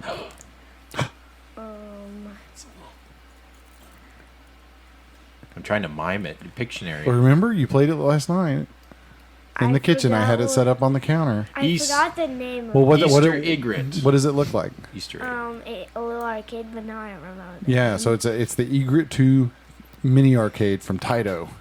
Yeah. So we don't know why you didn't remember all that. Yeah. I mean, That's- granted, it's the Japanese version, so it's Yeah. The Japanese version of the Egret 2. One more time the Egret 2 mini by Mini. Taito. by Taito. By Taito. All right. But so the Egret 2's kind of been all over the place because GameSack did a review on it, as Yeah. did I think Metal Jesus maybe, Yes. and a whole bunch of other people. So it's like the new mini arcade. It's kind of like the Astro City mini that Sega did. Yeah. Looks cool. Yeah. Screen does that cool thing. Yeah, so it's this little mini arcade, and it's available. I think Europe strictly limited games is like the front end in Europe. I think maybe Play Asia for the Asian release, and then but you can also buy it on Amazon Japan. And here in North America, I can't even remember who it released there, but maybe Castlevania. But in any respect, I would encourage everyone, if you're thinking about getting it, the arcade itself, is expensive, but then there's like these controllers, and the trackball controller actually has 10 extra games that come with it with an SD card. It's all the Taito trackball games. But the controllers and stuff, like the full package is something like $400, $400 Gotcha. plus bucks. But if you get on Amazon Japan, you can get just the base model, just the arcade unit itself for like $135. I mean, Okay. it's like 5 billion yen or something, whatever the conversion rate is. But Sure. but yeah, you get that, and then shipping's like another $10 or something, and then and they actually get it to you pretty quick. I ordered it, to give you an idea. I think I ordered mine on like the 3rd or 4th of April, and I got it like the 15th or 16th, somewhere in that range. Nice. So Cool colors. yeah, so it's like pink and white. Yeah. But sorry. Oh no, I was just gonna say, Grayson, what's your favorite game on there? Because you probably don't know the title, as I don't either. So I'd like. No, you to can set hear- it to English. What? You can set it to Oh, English. okay. The Japanese one, you can still All right. set it all I was trying to give you a No, break, that's Grayson. nice. You tell me your favorite title of a game, because I don't know the Egret games very well. It's like a bubble pop game. Oh, okay. Puzzle Bobble. Bustle Bobble. Puzzle Bobble. Puzzle Bobble. I like Muscle It's Ball. it's though. it's I like bust a that. move is what it is Gotcha. Cool. here in the States. Puzzle Bobble in Japan. Yeah. Yeah, he's a Puzzle Bobble machine, aren't Hey, you? cool. Yeah. I've made it to like round 18. Is it like Dr. Robotnik's Mean Bean Machine, that kind of game, or different? It's like a bubble pop game. All right, fair enough. Yeah. Yeah, You try to get like 3 of them or something connected, and they blow up. Yeah. But what's the cool thing the egret does? Remember? You can do 2 players. You can do 2 players. So you can plug it into a TV with an HDMI, which we haven't done yet. And if you have another controller, you can play 2 players. But what does the screen do? It can turn. Yeah, so the screen rotates. So it's your regular 4x3, like a regular arcade. Okay. But for your vertical scrolling shooters or Space Invaders and that kind of thing, you click the screen and it pops out and you turn it into, you know what that's called? I'm trying to remember the Tate name. mode. Yeah, but I was trying to remember like the angle. Yeah, but Like- it flips the screen like your iPhone, kind of. Yeah, Right. Vertical and and horizontal. iPads. Yep. Yep. So we played Layer Section some yesterday on it too, didn't we? Yeah. Yeah. So that's we haven't played all the games on it. But I know. It's, I want to play that thing. it's pretty rad, honestly. Like it's kind of cool. It's a little bit expensive for a mini arcade, but Yeah. it's bigger than the Neo Geo Mini or the Astro City Arcade, and it's got a nicer screen, a little bit bigger buttons. Yeah. How It's many actually- games does it have? I believe it's 40. 40. Yeah, but I mean, most of like the big Taito arcade games you can think of. Like I'm a big Bubble Bobble fan, and it's got Bubble Bobble. I think like 1, 2, and 3, and then it's got Rainbow Islands and all that stuff on it too. Nice. So I buy it just for that, practically. You know? Yeah. But it's got a whole bunch of the shooters and things on it too. Basically everything up to. Like Layer Section's like a legit, like really good 32. It's Galactic Attack on Saturn. It's but it's Layer Section in Japan. Just for anybody that knows what Galactic Attack is. But Galactic Attack's one of my favorite Saturn shooters. But so it goes all the way up to that. Like that's the top end games that are on it, and then the lower end games are like. I shouldn't say lower end, but like the more primitive games are. Yeah. I think all those developers are not listening to this Yeah, podcast. correct. So But we could say your games suck. But if well, you're I in mean, the lower end 10. games are Just like kidding. your 8-bit level, NES, almost like Atari on some of the really really old ones. I mean, like I said, Space Invaders is on it. And it came out in like I think 78 or If something. you're a shooter fan, it sounds like this could be a one to pick up. Yeah, I mean, if you like old arcade games, sure. Yeah, it's totally worth it if you like old arcade games. Cool. And egret is spelled E-G-R-E-T? EGRET. Okay. So if you're trying to Google it and look Yeah, it up. if you know what a candy cab is, what they call the candy cabinet arcade machines in Japan, it's Taito's version of a candy cab arcade machine in Japan. That's what it looks like. Kind of big bubbly ones that are white. We Yeah, don't have many of them here, but I like the look of them. Yeah, if you can imagine Apple computers making an arcade machine, that's kind of what they would look like, I think. Yeah. And it feels like candy comes out of them. They're well named, I think. I don't know why they're called candy cabs. Do I you don't know either. this? I think it's because they're like smooth and shiny. I don't know. I don't know why they name them candy cabs, but there were several different Lickable at versions. one Like time. Capcom had one, Taito had one, Neo Geo had one, etc. But all the big arcade manufacturers had them. But I think it's because they're like uniform, and Yeah. arcades in Japan looked more like casinos. So they had like these nice uniform rows of machines rather than like. In North America, some machines were a little taller and some were a little fatter, and it kind of looked janky. Like you look down a row of arcade, but these are like all even between the different manufacturers are pretty uniform looking. Cool. Outside of the name, I understand why it's called the egret, but it doesn't mean anything to me. I think an egret's like a type of bird, right? Yeah. Yeah. Yeah. Like, Yeah. Well, what's that? Horticulture? I don't know. What's a bird study person? Email us. Avionics? No, that's planes. Yeah. Aviary is a bird, though. Yeah. An aviary. Let's keep guessing. I don't know. In the beginning of Jurassic Park, I realized that all dinosaurs come from birds. That's silly. Or more birds like a come 6-foot turkey. is it dinosaurs come from birds or birds come from dinosaurs? Dinosaurs Come from birds. Yeah. Yeah, I think you're right. And remember that kid? And he's like, let me tell you something. What he'll do is he'll stalk you. And you think he'll come at you like a lion. But really, he's coming at you from the sides. And you're alive when they start eating you, Grayson. He slashes at you. The kid is about Grayson's age from that scene. And it slashes at your belly, spilling your intestine. Oh, God. It's so funny. If you wanted to, Stop it, scare Benjamin, the you're kid, giving me Alan, we nightmares. could have pulled a gun on him. Yeah. I love that movie. Sorry. All right, Bub, do you have anything else you want to say about the egret or anything else? Not really. All I'm right. glad you're liking Kirby. And I don't know if you heard, Zelda Breath of the Wild is delayed. What's your hot take on that right now? Zelda's not coming out until you're 10 years old. How do you feel about that? Sad. Okay. I think that's great. I agree. I agree with that sentiment. All right. Well, thank you. Have a safe journey back to shore. Love you, little man. Love you too. Yeah, bye.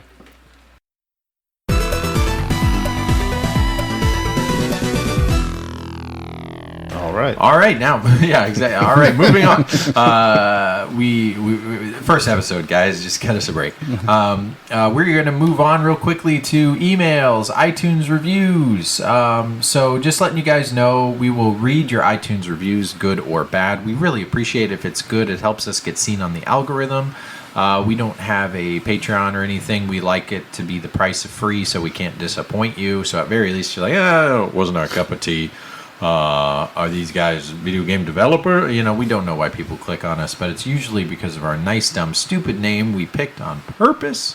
And if you give us an iTunes review, we will read it on air. So we have a couple to read, I think, that we need to get caught up on. I have them right here.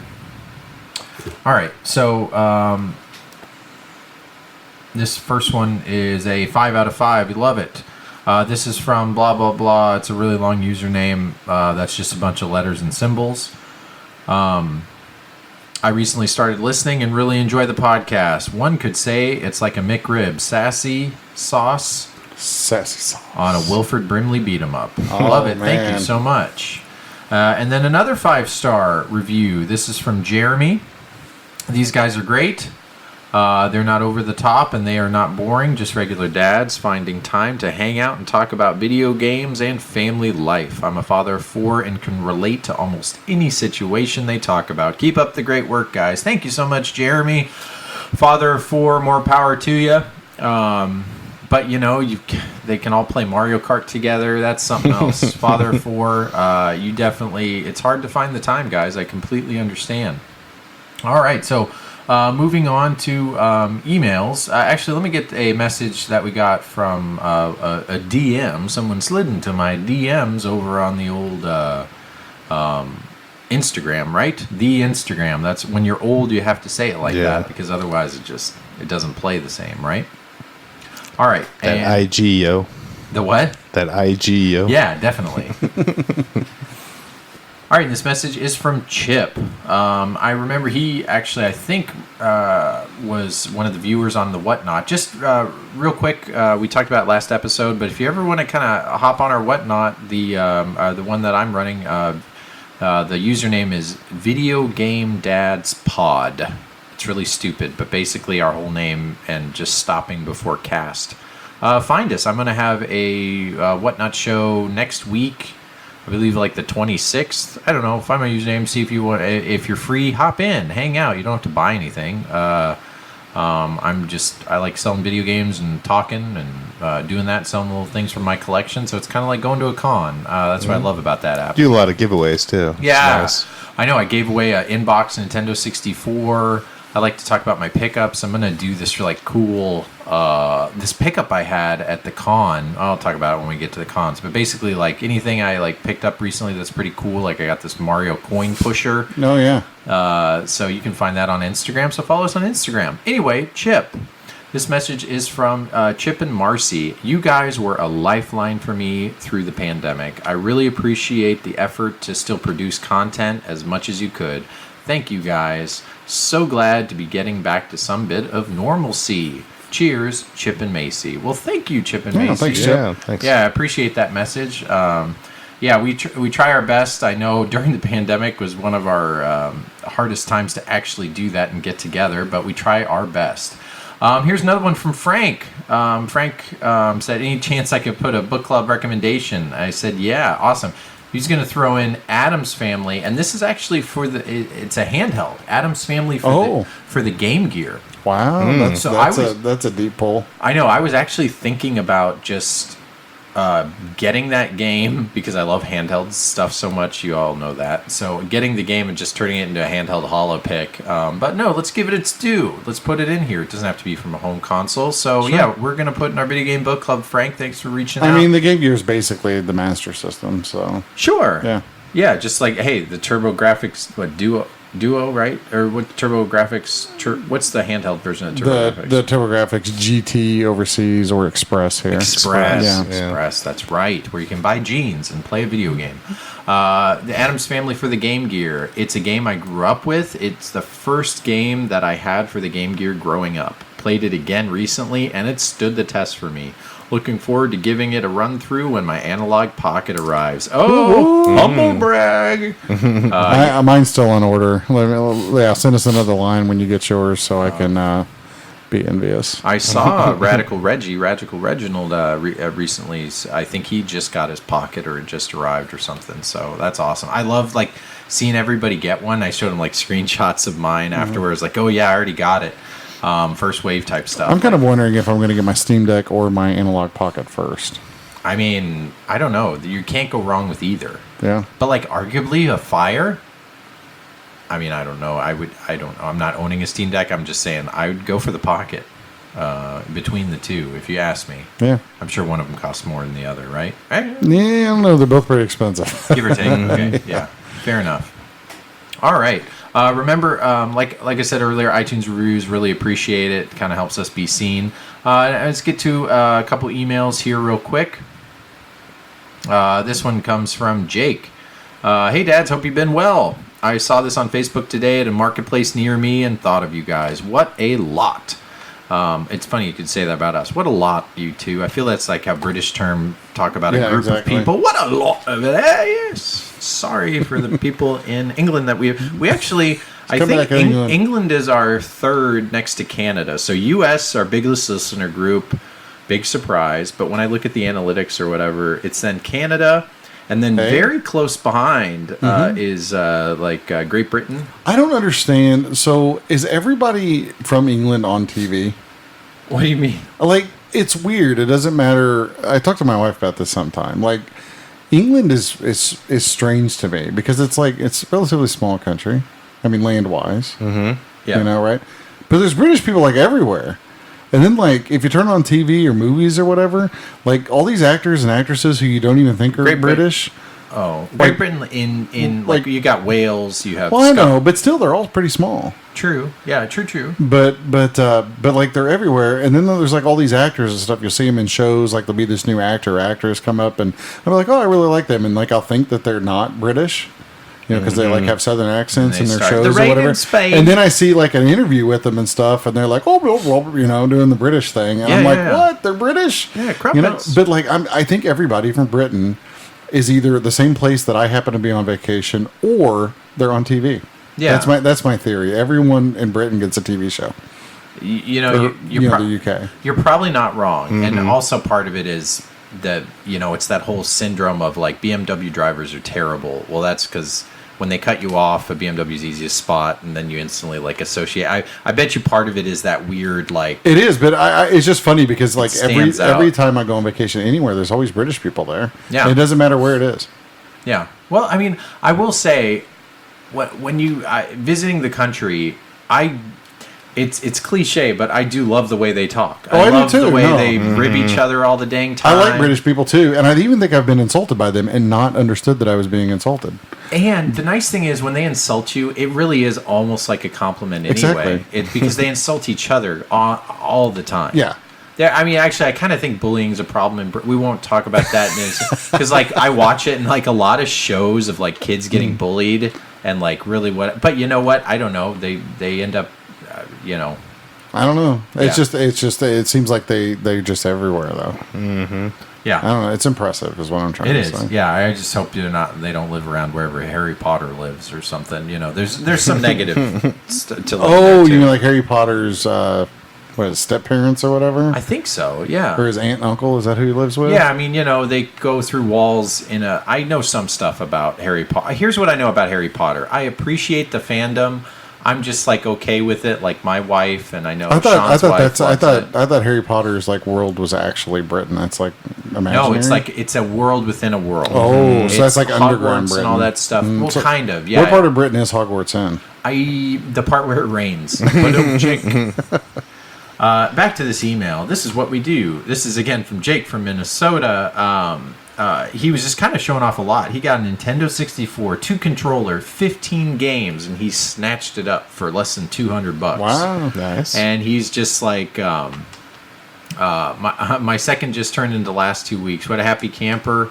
Whoever walked away with that was a happy camper. And he says, my second kiddo just turned 2 last week. When did that happen? Time flies, doesn't it? Oh yeah, Jake? man. Yep. It really does. It's another cliche, but when you're a parent, when you're an adult, things go by so fast. I was recently, I haven't played the new Horizon Zero Dawn game. The first one came out literally the day my son was born, right before our kind of mutual birthday, his legit day of birth. And at 5, you're talking 5 years ago, and that just blows my mind because it feels like yesterday. And then you blink, and the pictures that you put on the wall of your kids, like I saw earlier, Michael, your wallpaper, whatever these kids call it, where the phone screen, it's on the back window. Yeah, you like save the it, lock screen. The lock screen is him and his kids, and it looks like you've got little mini adults next to you in your life. And my daughter now finally, because she's always been bald like a little Ferengi, a cute little Ferengi, she's finally growing hair, and we can finally put in these little pigtails on her.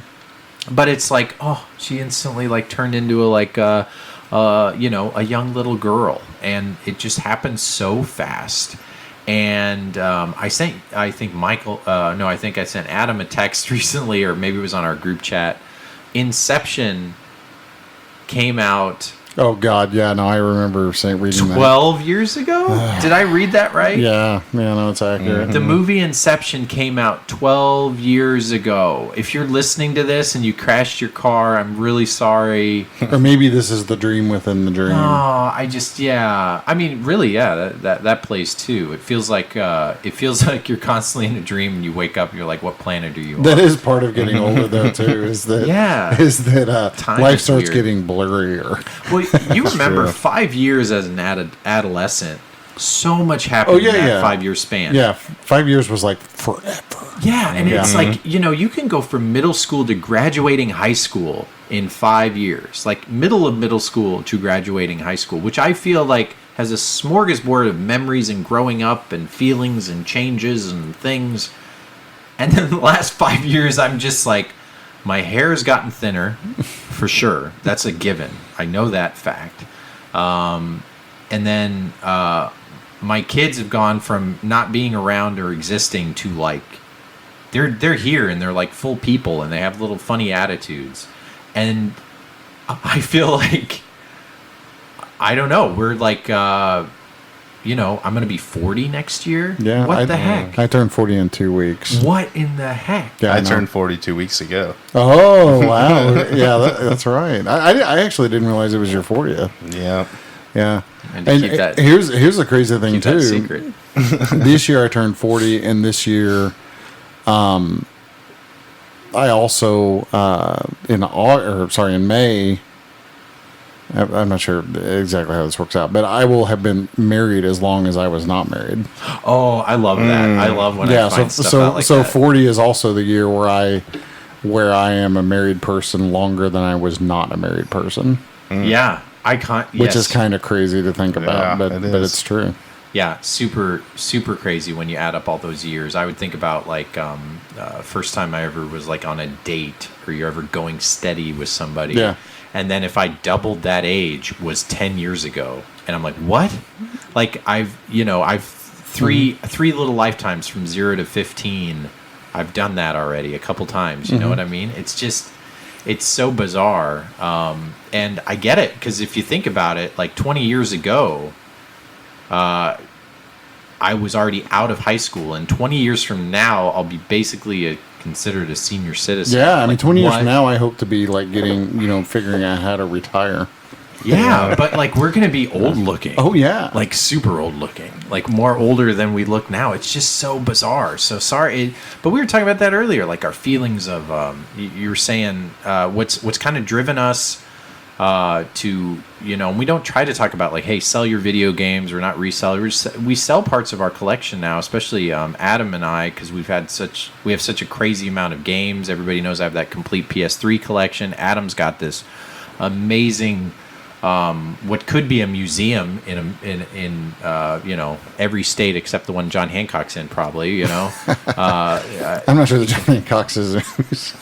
Well, exactly. I know that's the joke. Yeah. I know, but I know. Sorry. So if you those that don't know, John Hancock has a huge collection of video games. And, for the last 10 years, his plan has always been to turn it into a museum. But what I've been thinking about recently is, as we get older and grow up, 5 years ago, collecting was completely different than it is now. Yeah, it's different. It's a different ballgame. But it's not better or worse. It's just perspective. And that's the best thing I can muster because we have listeners who are in their lower 20s, who are teenagers, who are our age, who are older than us. And it is kind of a weird, I went from having nostalgia and wanting to collect the games that I used to play.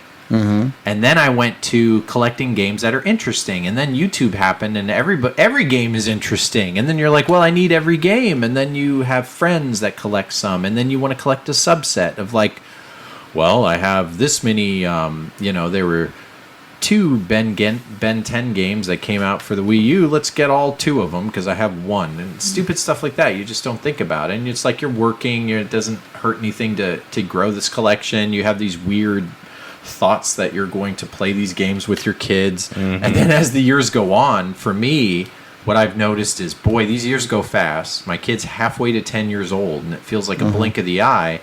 And the games he's going to play are going to be the games he wants to play, and we're not going to have time to play that many. And I've gone back to, let me just play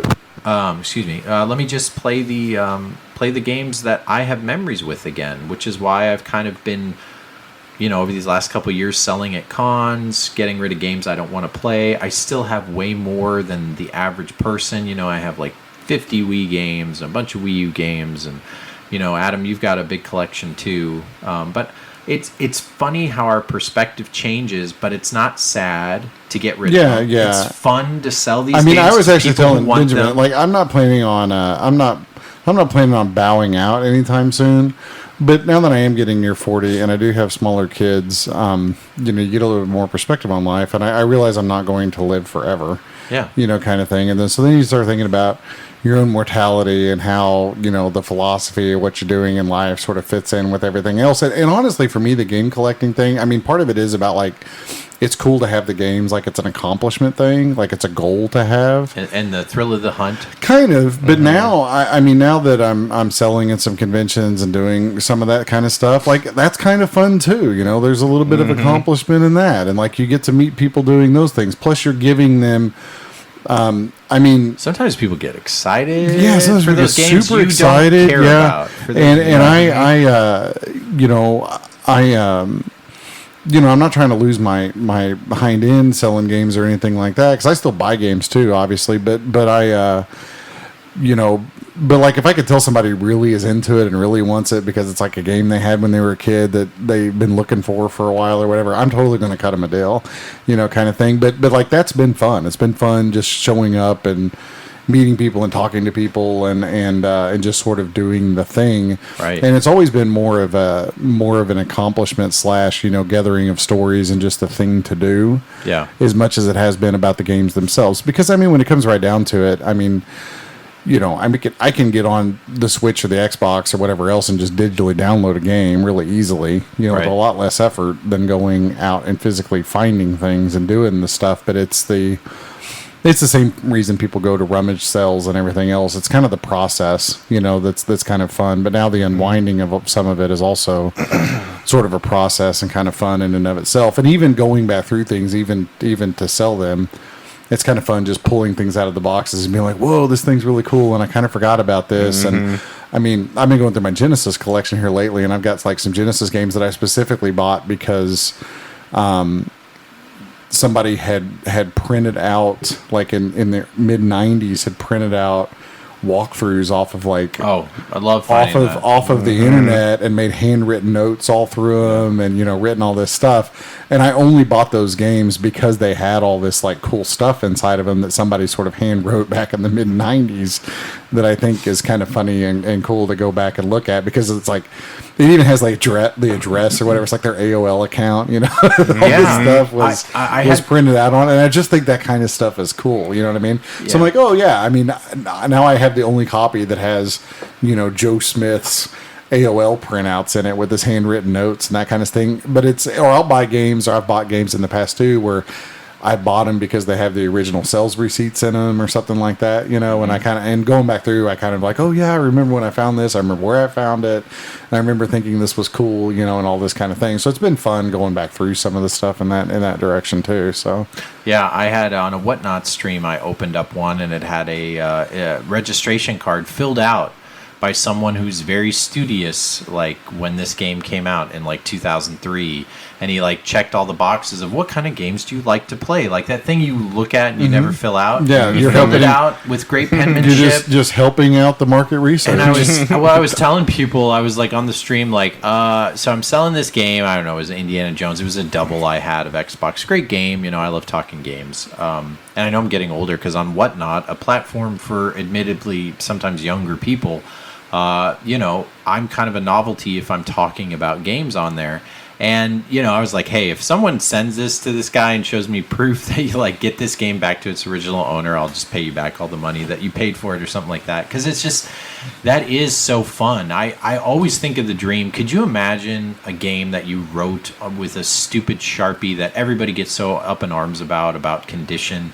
Like, if someone sent that to you, I would literally cut off my arm or something. I like it's, you know, I'm just saying that to me breaks all the idea of graded games and all the things that our hobby gets people all up in arms about. We forget these are little pieces of plastic that were meant to be entertainment and nothing more for a specific time, so some people can get paid. And that's it. That's why I think it's sort of funny too, because if I do sell things, I have collected everything, and I have left all the rental stickers on, all the marker marks, and I don't remove any of that stuff because I kind of like it, and it's sort of a history of that item. Yeah. But it's funny when you go sell it and everything too. People go, "Well, I'm not going to." They hate it. I don't want to pay that because there's stickers on it, or whatever. It's like, well, you can peel the stickers off, but like the stickers are. I don't know. I think it's kind of a tragedy because I kind of like knowing that this was at Marv's TV and video rental store, and I used to Biloxi or whatever, back in, when it originated. Like, I kind of like having the little history stickers on there. Yeah, I used to prefer buying, like, with the stickers on if they were, like, 20% off or whatever. Because you still get the same game, it's just a little... My favorite ones are the stickers where, like I have Metal Storm for NES over there somewhere, and the sticker, the $1.99 sticker is still on it. It's a $120 game. Clearance. But I still have a $1.90. Like, those are my favorite ones, is where it's like $1.99 clearance bin sticker, but it's like... clearance. But when Walmart used the stickers that grocery store used to use to put on fruit, like, people don't even remember that was a time. No, but those are my favorite ones where it was like they practically gave this game away at some point, and then now in the future it's like one that people struggle to find. You know what I mean? So I don't know. I just think the irony of them are kind of funny that way. I thought it was funny too. We always have to give the perspective of like where there are some people who are.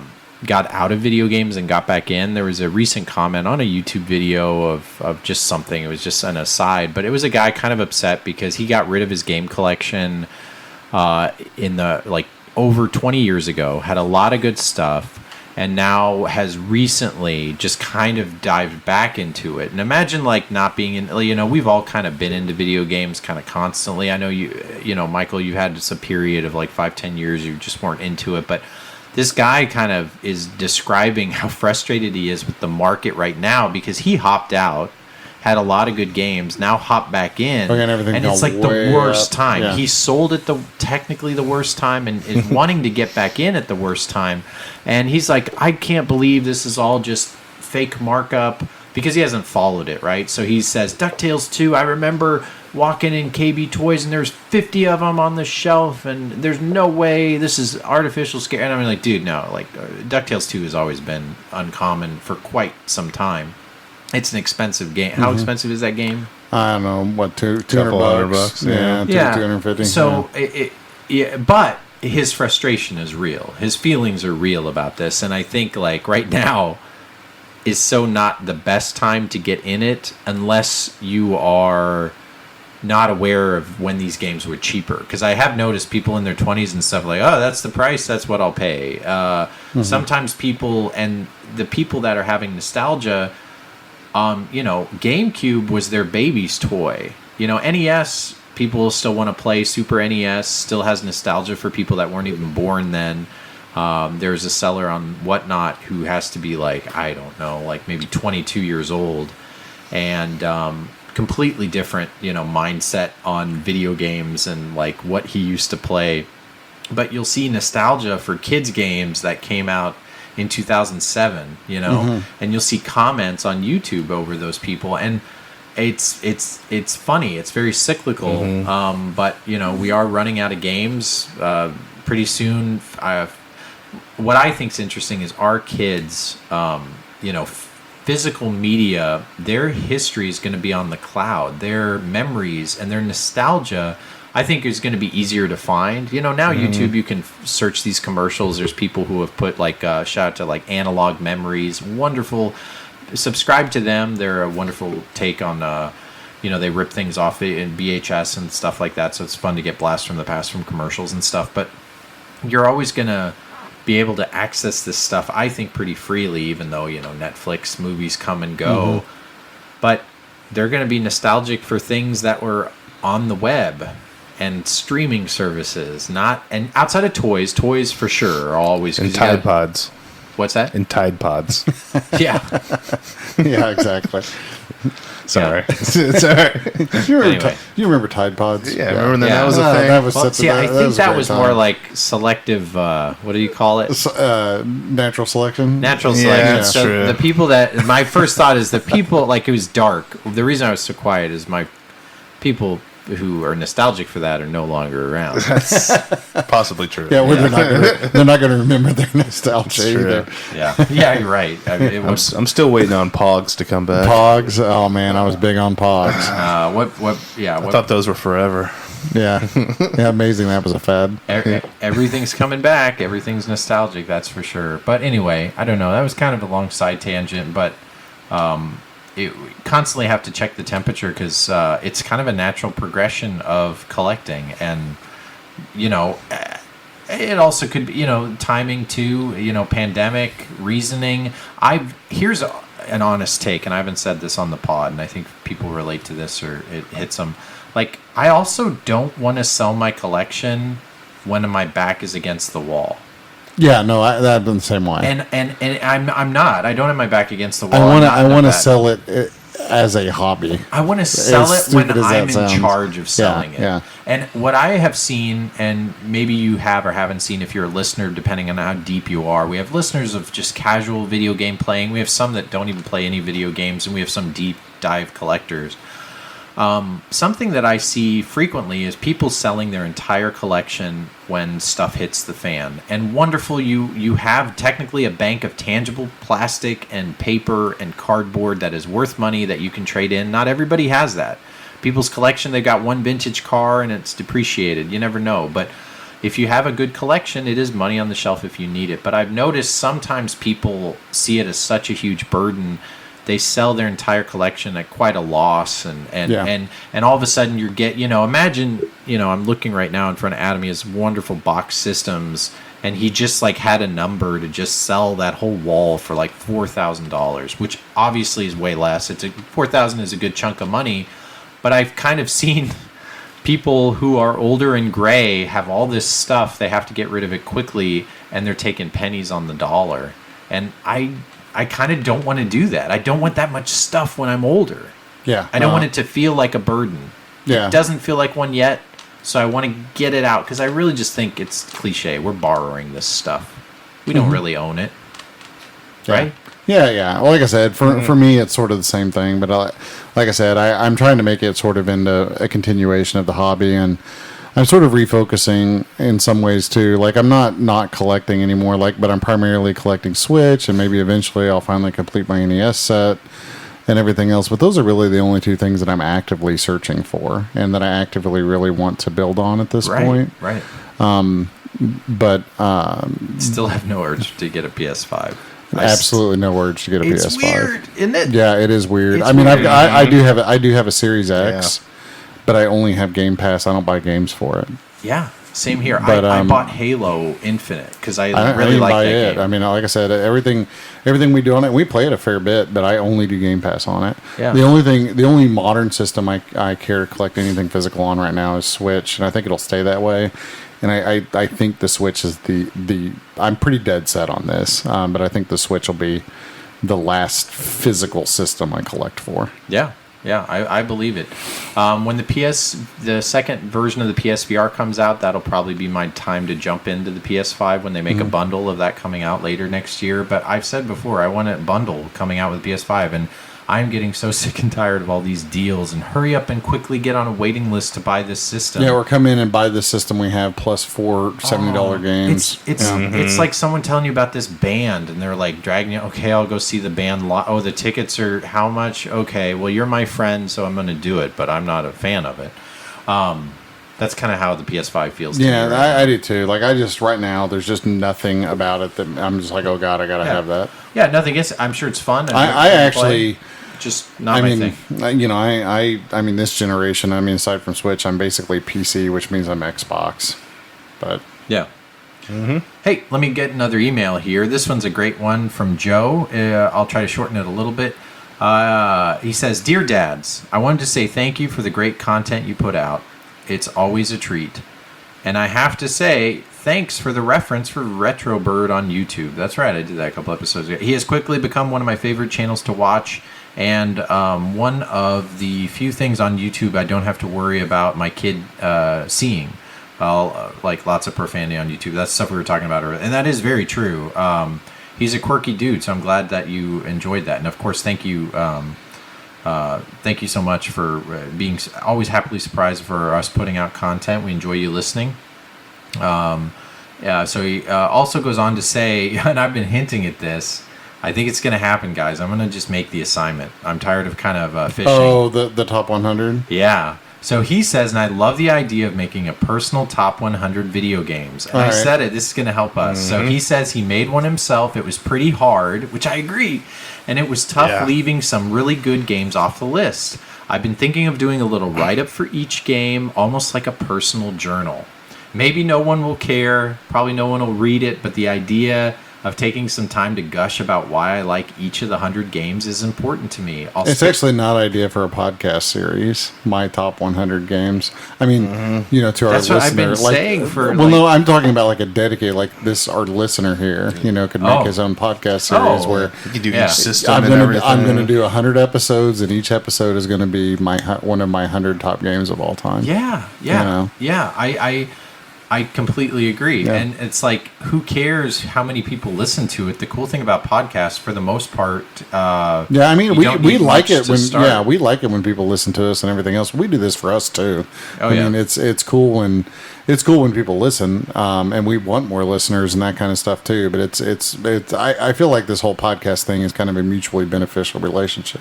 Yes, yeah, highly agree. It's tit for tat, you know, money under the table. That's not what you meant by that. I don't know why I said that. So anyway, we're loaded from this podcast. We're getting rich off this podcast. What I'm liking, all of our sponsors. What I'm liking is Joe has taken the bait of what I've kind of thrown out before, that I know it takes a little bit of work. But one day when I finally did it and I sat down, I loved it. And it was difficult and randomly easy to come up with a list way over 100.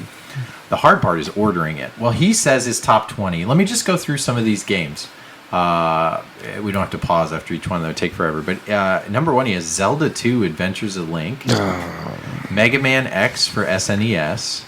Contra NES. Final Fantasy 7. Last of Us PS4. Resident Evil 4. Yeah, these are all great. Spider-Man for PS4. Honestly, so far your top 10 is great. Very robust. But again, it's your top 10. I shouldn't even say if it's great or terrible. Yeah, I love all of them pretty much. Yeah. Except I would not put a Zelda 2, but that's a very polarizing game. You know for people a fact. Either love it or this guy put it as number 1. It's nostalgia. Correct. I actually would not put a single Zelda game in probably my top 20. to be honest. But and I like Zelda games, but they probably wouldn't crack the top 20. Right. But I also we're not him. We're also not off the beat enough to know that. But I love that Resident Evil 4 is in the top 10 though. Oh yeah. I love Spider-Man's in the top 10, and I agree. Spider-Man for PS4, I am easily fine with getting rid of my Spider-Man. Spider-Man games are super collectible now that movie came out. The ones for PS3, some of them go for like $100. I'm fine with like getting rid of some of my Spider-Man games. I got rid of the one on Dreamcast because the one on PS4 is just so good. I wouldn't need to play anything else. He's got Super Mario World, SNES, Mega Man 9, Wii Sports. That's important. I think that's in my top 100 as well. Yeah. Zelda Breath of the Wild, Splinter Cell Conviction. That's an interesting one. Mega Man 3, Tetris, Super Mario World 3, Guitar Hero World Tour, Mega Man 2, Tomb Raider, Hot Shots Golf 2, and Spider-Man Miles Morales. Interesting. Must love the Spider-Man games if like both. Yeah, Spider-Man and Mega Man. Yeah. Yeah, and of course the Marios you got to put in there too. The Marios you'll find hard because in the top 100 you could easily put 15 in there. Dude, that's my problem. Is I'm afraid all my top 100 is going to be nothing but Mario games. You'd be surprised. That's why putting it together is important. Anyway, he goes on to say if you're still looking for book club picks, you'd like to add either Hot Shots Golf 2 or Looney Tunes B-Ball or Magic Sword for the SNES. We got to pick one.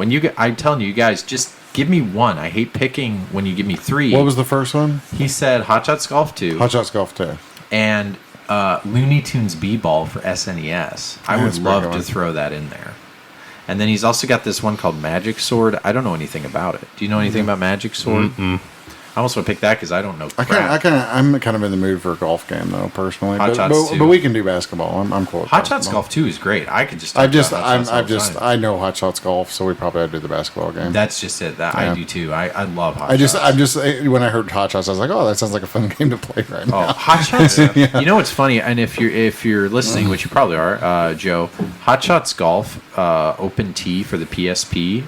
Or for any Vita. of them, man. All those Hot Shots Golf games are great. The one for PS3 is amazing. Yeah, between those and PS3 is in my top 100. PS3 Hot between Shots. those games, Neo Turf Masters. Yeah, and some good ones on Genesis. Actually, another side tangent. Golf Story for Switch and or PC and or any other system. I think Golf Story, the RPG golf sim game. You've recommended that. I need to play it. It's so good. I need to play it. Yeah, it's like legit great. Yeah, I even like Tiger Woods on Wii when they came out with the attachment. I suck at that game. When they came out with the Wii Motion Plus, Plus, that added so much. When I was in college, actually, like when I went back to KU, I was ranked like top 10 in Wii Golf online. Yeah, because I don't think a ton of people played it, but you were the Tiger Woods of Tiger Woods Golf. I put in solid like 8 hours a day for 8 hours. Yeah, well, I can only go to school class for like 4 or 5 hours, a day, and then that's a lot of Wii work. Played a lot. Yeah, Tiger Woods Golf on Wii. Yeah. That game used to just frustrate the living hell out of me and that's understandable. And it was before until you get the motion. I played it before the Wii Motion Plus came out, and that was so much. And worse. it was like man, I would do like great, and then there would just be one hole somewhere. Yep. Yeah, I'd be like on hole 15, and it would just like the game would just like stop acting right. Yeah, and it would just it was most frustrating. It was very specifically with that Wii Motion Plus and the actual Tiger Woods game. Like it took advantage of it. I probably should have played it more after they updated it. But it was like the first year it came out because I'd just be doing awesome, and then all of a sudden I would just fall off a cliff, and it was like really frustrating. Yeah, because it would like register when you rotate your hands and everything at that point, and it worked out well. All right, let me get through this email here, guys. I love tangents, I do, but we got to go to bed. It's getting late. And to move on, we still have a couple of things to talk about. Not much. Finally, and our handheld Hala. We are not forgetting it this time. I had someone tweet at me. We were picking 2 handheld Halas to make up for that. We missed it last episode. We were dog tired by the end of it, but we will have a handheld Hala for you guys. We promise. Joe also says, finally, have you played A Short Hike? He played it on Switch. He says a fantastic game he thinks deserves more attention. It's a short story like A Short Hike, and the whole thing doesn't take more than a couple hours. Great not to worry about the backlog. It is absolutely short and sweet. Thanks again, Joe. Joe, thank you very much for the email. I've not played that. I've never heard of it. Yeah, so this makes me, and I love how he Title just says. doesn't really get me though. It does for me. It's a short hike. It sounds like just like an easy stroll up a mountain or something like that. If it's a walking, I love walking. I love walking sims too. Yeah. I'm like super lame. That's one of the things as I've gotten older. I've just been like, I'm just gonna play this walking sim. Oh, I love a just good chill short out. game. I love a good short game. So drink me a beer, play a walking sim. I know. Maybe I'll report back. I might play this game anyway. It's called A Short Hike. Joe recommends it. Thank you so much. And you know what? I'm just gonna say it. We're gonna do our personal top 100. All right, I'll get to work, Dad. It won't. Yeah, it won't. It won't be that hard. No, it won't. I can pretty much. I'm pretty sure I'll be able to get it together. And I was thinking, we just kind of go from 100 to 1, and each episode we kind of go down 10 or 20. Okay. And so 80. It's not going to be hard. And I know, you know, Michael always says, he didn't play as much as us growing up. You will fill that top 100. I almost guarantee it. Because I only had like probably 10 to 20 games on each system, but yeah. You'd be surprised because That's where I was. When you start going, what I did was literally go through your whole wall and start looking and look at your Switch. Like when you look at the games and you go back and you think about it, there's a ton. I can make 200. Even though there's a lot you don't play. And then the new game, like Red Dead Redemption. Sure. It'll change. It'll morph as you get older. But I think it's going to be fun. So go along with us. Next time we will definitely do that.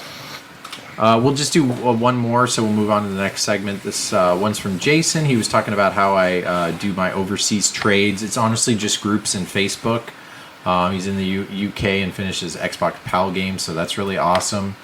He's gone back to play Super Mario Odyssey. He wasn't really into Nintendo games, Mario games, before shelving it, but he went back after my glowing review, and he didn't remember it being that good, but now he's hooked, so that's awesome. I'd love to do that. I love to knowingly make people play something and hopefully not wasting their time. But now he needs all the moons, and there's over 1,000 of them, so good luck with that. Going back to his, he said he was listening to us talking about Saturn Bomberman, and he was curious to hear about Shane's thoughts on Bomberman Act Zero. And then talked also about Adam having a Steam account, listened to the talk about Kickle Cubicle, and remembered a bizarre Japanese game that he remembered as well. And then also goes on to talk about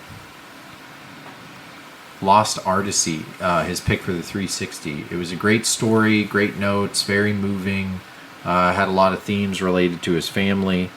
The loss of loved ones and moving on. Fair warning, the first boss is massively difficult. Let you guys decide what to put in the randomizer. I think Lost Odyssey is for 360 a great one. So thank you, Jay. Sorry I had to surmise some, make your email a little bit shorter on air. If you want to email us at videogamedads@yahoo.com, please do. We're going to kind of bust through emails shortly, and we'll respond to them. Know that I don't respond immediately. We usually respond by the time we tape a show, which we hope to do about every month or so. But yeah, moving on. Did anybody see Sonic? I have not seen Sonic 2. So I've been trying to find time to take Grayson to see the next Sonic. So we rewatched the first Sonic this week, and I'm hoping that I'm home early enough from work next week one evening to take him. Love the first Sonic. Mm-hmm. I love the first Sonic. We make you a coffee. I love the way you make them. It's so quotable. I think Jim Carrey is wonderful. I recently heard Jim Carrey's thing about retiring because he's now just mimicking himself acting. So I saw Sonic 2 with my son Sebastian. It's just so fun. He was like posing in front of the posters. He wanted to pose in front of the new Doctor Strange movie coming out. They had a huge display. Yeah. I just think it's so neat that like my kids think that Sonic and Mario are cool. Yeah. You know what I mean? Like who would have thunk that, you know, Sonic would be cool now? Yeah. You know, still. And then a Sonic movie. Yeah. Like that movie is, and I mean, it's not perfect, and it's a dumb kids movie. I like but Sonic. It has that movie has no right to be as good as it actually is. Right. You know what I mean? It's very like good. It's not like it was not just a total cash in, just garbage movie. It's like the kids love it, man. So the second one, real quick review. The second one, very good. It Is it as good as the first? Hard to say. I think it has some nods to think. I don't want to do any spoilers, but like something in Sonic that you want to see Sonic, become. Did I just give a spoiler away? No. Okay. Well, anyway, that happens. Robotnik, man, Jim Carrey goes to kind of another level, but they've got a lot of nods to the game in this one. But also, there's some weird part. There's a whole part with a wedding where it does this weird side story, and it gets really weird, but I'm along for the ride. It gets very much like Beverly Hills. Like, Beverly Hills Cop is this really stupid movie, and it kind of feels like it's being made up on the fly. Like, the dailies are okay, now we're going to end up in this mansion. We're getting a shootout. Like, I feel like this movie just made up a lot as it went along, but somehow it worked. I liked it a lot. So I thought it was fine. I'm excited for them to make another one, and it made a ton of money. I was surprised to hear that it's Jim Carrey's #1 movie. Yeah, it's like ever. It made more money, I think, on an opening weekend than any video game movie of all time. Is that right? Any Jim Carrey movie. Any Jim Carrey movie of all time. Yeah, I didn't hear that stat. But even like Ace Ventura, the second one, even which was Batman Forever. People were hyped about that. And it made a ton of money. It's also timing, of course. It's funny to me that the first Sonic came in and bookended kind of COVID response stuff. Like, literally came out a month, right before and then right after. And then right after. Which is crazy because the turnaround for this movie came out really quick. I mean, the timing for it, But anyway, not much to say. I really liked it. Sebastian really liked it. He was able to hold his attention. The kids in there thought it was pretty funny. Of course, there's little like jokes and there's. I feel like his main human guy, I don't even know the name of it. I kind of liked it was more about them. And this time it's honestly more about Sonic, Tails, and it's not a spoiler, but Knuckles. And I think what's neat is this movie's kind of turning more into like it's them as a trio for a lot of it, and then the human stuff, as opposed to it really interconnected Sonic and the humans. And this time it almost feels like the third movie they could kind of go to another planet and have even less humans. They've made a good kind of jumping off point. And I didn't dislike the whole he was in a normal human world. I just think it was interesting. They really kind of made it so the three characters from the video games interacted, and it was really cool to see, considering it grew up with Genesis. If Sega can get a good Sonic game put out, then they'll have a really good deal. Real quick, Sonic Origins comes out. Anything you wanted to say about the Sonic movie, Michael? I haven't seen it, so not really. The Sonic Origins is coming out. This is not a physical release, but if you randomly or I bet it will be eventually, but what is it? It's Sonic 1, 2, 3, and Sonic and Knuckles, right? Yeah, it's just the 4 old games, but what they've done is they've remastered. Oh, Sonic CD is on it too. Okay. Yeah, I believe so. So this is not just a ROM hack reshelling kind of. So what's different about this is it actually is remastered. They made it so I think you can play as like Tails and Knuckles even in the first Sonic game. So they've lock-on technology. Yeah. Yes. They've remastered it. For whatever that means to you, it still looks like the old game. There's like, from what I understand, there's like a classic mode where it's still 4x3. Right. But then there's also a new updated mode where it's remastered and it's displayed in a 16:9, but it looks correct. Like it's being rendered that way. Right. So, at any rate, Yeah, the big knock right now, or I don't think it's a knock. People are complaining that it's a little confusing, the price tiering. There's like a regular version of it, there's a deluxe version, and then there's a piecemeal of like some extra modes. But really, I don't think it's not physical right now. It might be physical later down the road, but right now there's kind of a deluxe version and a regular version. I think this is for casuals. I really think this is for people that don't already own the game and Sonic fanatics who are going to pick it up. But for me, I'm not going to purchase it. But if you're like new listening, you really like Sonic, it's timing with the movie. It seems like a cool thing to pick up. There's also a mode, from what I understand too, where infinite lives. So if you're buying it to play with your kids, then it's probably even better than playing the old ones, just because the frustration won't. Because it can be a pretty frustrating game for little kids. Sonic can be, but completely. It sounds like they're making it very, very accessible. Yeah. That's great. I did not even know about that mode, so that's good. That's a good tip, Adam. Great. So yeah, it comes out pretty soon. They announced, I know last time we talked about the Cowabunga edition, they announced a collector's edition for the Ninja Turtles Cowabunga the edition. physicals and the collectors, And I don't know if you heard, Michael, it is $150. $149.99. Do you get like a 10-foot statue or that's Michelangelo or something? No, you get like some cards and a soundtrack or something. The way Wario64 talks about it, seems to be selling well, but unfortunately it seems to be selling to scalpers. Everybody who's buying it, I think scalpers are going to eat their lunch on this. Yeah. It's just hard that's like $100 in extra value. I just wonder what that's for. $39. It's $110. Okay. Whenever they announce the collection, I didn't even look at what was in it. I just knew it was going to sell out really fast. So I've got one pre-ordered, but I'm actually thinking about just canceling my pre-order after I saw. I think a lot of people are going to do that. What was actually in the bundle, because like it ain't worth $150. So it's a little acrylic display. Like I get when they have like the night vision goggles and stuff in there. Yeah. Like, I mean, if it came with like a turtle shell I could wear or something, then maybe. I was thinking like a Turtles arcade, like a mini replica, something. Yeah, something. But what it cool. has is art cards, an art book. I think a little pins. Here's the thing. I'm not of the right generation to appreciate pins. I like some pins, but pin sets, people saying the value of pins is like $40 for like 5 pins. I just don't get it. But I know there are pin collectors out there. They've been collecting them since the war days. More power to you. I don't want that in my video game. Since the scouting days. Yeah. Well, I don't know. Something. It's stamps, pins. I'm sure that was something really cool. Nowadays, pins don't get my rocks off. So put your pins back and get them out of there. Give me a little pizza tokens or something like that. Something a little more tangible, or like anything. But they have some art cards, and that's kind of it. Art cards, art book, pins. It is kind of lame. I mean, if they would have put it in like the turtle van, like they did the DVD set, even or something like that, then it's like, man, the DVD set's cooler than your $150. Sounds more like an $80 bundle or something. Not like even that. I don't know, man. When I saw what's actually in, I was like, oh, like I think the artwork and stuff looks cool enough on it, but it's just like there's just. I mean, even like the Sonic Mania Collector's Edition had that cool statue in it. I mean, there just needs to be something in there. Here's where I really think the pricing is from. If you look on Whatnot, I'm a big Ninja Turtles fan. Ninja Turtle collectors are huge, and they spend a lot of money. Nuts, yeah. They spend a lot of money on Ninja Turtle stuff. You see them in Target, like the toys and stuff. And again, I appreciate Ninja Turtles.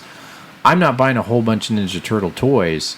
So there's a ton of people out there that do and have like huge Ninja Turtle collections like Pokemon and stuff. And I think that's why they did it. They saw how much money people pay. And maybe a lot of turtle collectors that hardly play video games are collecting this thing too. Maybe. It sounds like it. I don't quite get it. I can't wait for it to go on clearance so I can actually buy it. That's what I'm looking forward to. Another thing real quick, Adam and I, we were at Como Retro Game Con, Columbia, Missouri. In Columbia, Missouri. We could talk about our experience with that. It's a first-year convention. Yeah, it was very well attended, actually. Yeah, we were several hundred people there. Yeah, we were surprised because I didn't know what really to expect. I knew it was a first-year convention. It's about 2 hours from the house. Good crowd came out. And it turns out that the person that organized it was a 16-year-old kid. Yeah. Wow. So they rented this, kind of small... conference center at a local hotel. Yeah. And we were there. Adam Krolik was there. I was his shuttle. I stayed with him. Yeah. We bunked up. I was his ride, so that got me a free table and a free night to stay. And full disclosure, it was just because I was his shuttle man, not because I'm important. but a lot of the chauffeur, you mean? A lot of the vendors that we knew, but shuttle man, it's the same thing. Oh, okay. Yeah. I like shuttle but I mean, man. I know it sounds much better. Yeah, than several chauffeur. vendors we knew, and then you see people like people are just coming to the con. You start recognizing people, building relationships with people. Yeah. And so a lot of people who I've met in the past, and the kid that organized it, he's Sumner. Sumner Henry Sumner, yeah. All right, Sumner Henry. Sumner Henry. Sumner correct. Henry, I got it backwards. But yeah, he's a nice kid. His dad, I guess, helped him, and he was really nice. And they put it on, really well attended, had a really good time. A lot of planning. That's the big thing. A lot of planning on it. Over a year. And that's the way to do it. And I made a good amount of money and sold a good amount of stuff. Mm-hmm. And I think I gave pretty good deals, and I think everybody was happy with what they got from me. I got a couple things and was real happy with that. Yeah. I brought a lot of real oddball, like Saturn imports and stuff, and people were going bananas over them. Yeah, that's how me with Dreamcast when I was selling it. So it's to see that yeah, stuff. so it's like wild because some of the stuff I didn't think anybody would even know what it was. Like people were really excited about it. So I don't know. I had a really good time. Definitely plan on going back next year. But yeah, we'll do Mo Game Con next year, and I'll have to add this Columbia, Missouri thing to the ticket too. But yeah, definitely be going back. Yeah, a lot of fun. Echo what you said. It was very well organized for a first con. It's a swap. It wasn't very big, but there was a ton of people in there. I was pleasantly surprised. Before the con started, we weren't sure. Like, this might be a lot of, like Adam kind of told we might be a lot of hanging around and playing some games or some CRTs set up, but wasn't that at all. It was a small college town of Columbia, Missouri, with the University of Missouri. And this guy was able to organize it, and even the news came out. There was the news segment on it. There, yeah. And I made a couple pickups, not a big stuff. A couple GameCube games, the Mario Baseball I traded for. I picked up that coin pusher I talked about from Retro Game Rescue. I'm pretty sure that's the name of them. So shout out to them. They're a store out of state. And then, just not many pickups to trade. I only bought one table's worth because honestly, I'm selling a lot of my stuff on Whatnot. It's nice not to fill the entire car this time. I could see out my back window. That was a plus. Having one table means I didn't make as much money as I do when I have a full set of mini. But it's also less to have to jump back and forth about. It was kind of nice, so could take a breather. But still sold some stuff and. Really liked it. We should also mention there is a KC game swap coming up May 15th. Yeah, May 15th. I will not, unfortunately, be able to attend that one. Oh, I didn't know that. Yeah, I'm out of town. Okay, yeah. I don't have enough to sell myself, but I know Shane because I was kind of middleman and making sure he got a few tables. Shane has quality stuff. He's going to be there. I will be there. I might just go to hang out with Shane. Yeah, I'm going to go as well. So make sure you get that KC Game Swap. You can find info on it May 15th. It's going to be in the same location that it was for the previous Game Swap just a couple months ago, back in December. I know the organizer, Nate, kind of wants to have this many times a year, and then maybe with hopes of having a bigger con maybe once a year. In Kansas City, so it's at the Ivanhoe Masonic Lodge. Thank you very much. The Ivanhoe Masonic Lodge here in Kansas City, May 15th. So you're in the area. It is a smaller venue than the Como Retro Game Con, so just know that ahead. There'll be a good amount of stuff there, though. It was pretty full of stuff last time that we had one, and it's over on Holmes Road. It's Ivanhoe Masonic Lodge on Holmes Road. Yeah. Definitely smaller. I think he's working out space, for kind of figuring out where location for that one too. But if it's going to be every 3 months, I think the idea is it's going to be kind of small for a little while. But it's a lot. Like I said, anytime you're breaking bread with fellow collectors and stuff, it's very nice. So I'm not selling at that one, but Shane definitely is representing the video game dads, and I'll at least be there kind of checking things out. Adam Krolik was going to plan on being there, but not going to make it this time. So I think it's not going to be many YouTubers at all, just kind of people swapping games. So hope to see you there one day only, May 15th, the KC Game Swap at the Ivanhoe Masonic Lodge. It's that time again. That time. For our Handheld Holla! All right, our Handheld Holla. This is the time where we give a little love to our handheld brethren. We get up to the altar and we say, we want to marry you. You are unappreciated by so many other people. We love our handhelds. I don't know where he's going with that, guys. It's what happens when it gets close to midnight and we're recording a session where a bunch of dads are having a lot of young kids. You just kind of spit out stuff, and there's a foghorn at the beginning of when we talk about our handheld hollows when we shout out a game, much like our video game book club, except it can be in the top 15% of whatever handheld. Usually these games are often overlooked, very inexpensive, and are a ton of fun to play. handhelds are consoles, right? People are people, everybody's a person, right? Oh, yeah. No matter what you are. I think handhelds... If you play them too much, you'll go blind. Right, exactly. You get the carpal tunnel. Yeah. It's a joke within a joke within a joke, everybody. You get that? Yeah. So, our handheld holla. We missed it last week. We're going to each pick out a game this time. I usually go with Michael. I'm going to throw it off. Adam, what is your handheld holla pick for this week? So, my handheld holla pick is Andros, or Andro. I'm not sure how you pronounce it exactly, but Andros, I believe. Or, no, there's no S on the first one. Dunos, Dunos 2. It is a sequel to a 30-year-old Neo Geo side-scrolling shoot-'em-up. Wow. And I pre-ordered this a long time ago because I kind of heard about it. For the 3DS. I pre-ordered for Switch and 3DS. Ooh.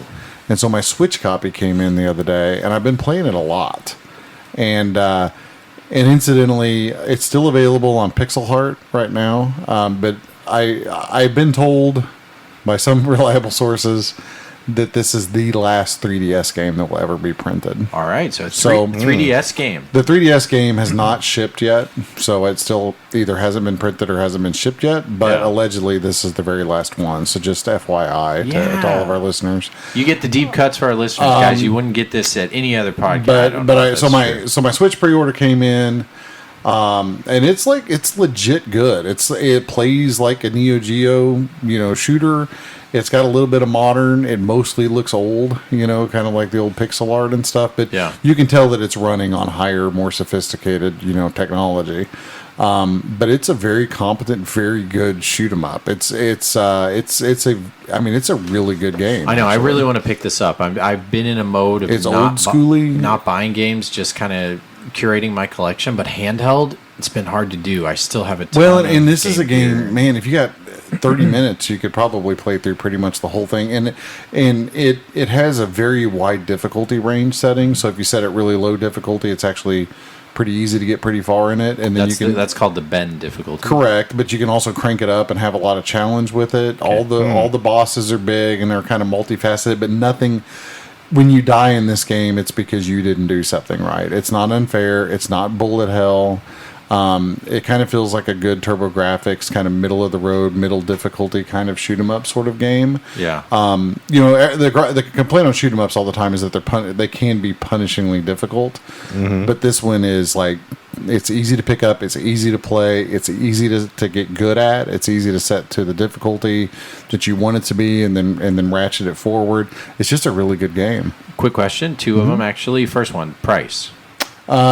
I believe that it was. I believe it was 35 euros for either system. In real money is in real 25? money.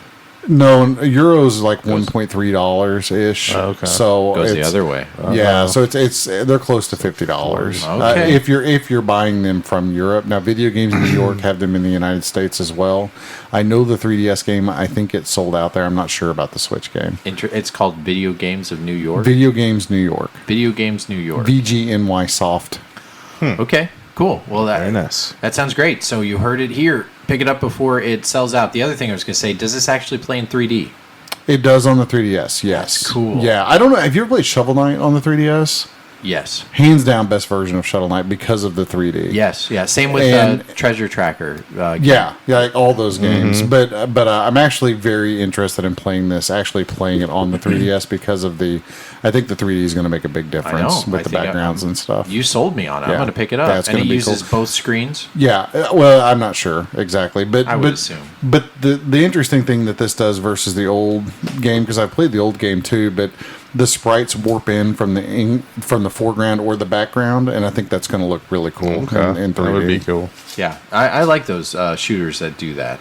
Very good. Yeah. All right, and we already told the price. So, Michael, what is your handheld holla pick for episode 64? My pick is Super Street Fighter 2 Turbo Revival on Game Boy Advance. All right, that's a great pick. I have played that game. It's wonderful. So, tell me a little about it. Yeah, I mean it's Super Street Fighter. Yeah, I mean it's Street Fighter, and it's a great port from pretty much similar to the Super Nintendo and pretty much Genesis, as they're pretty much the same game.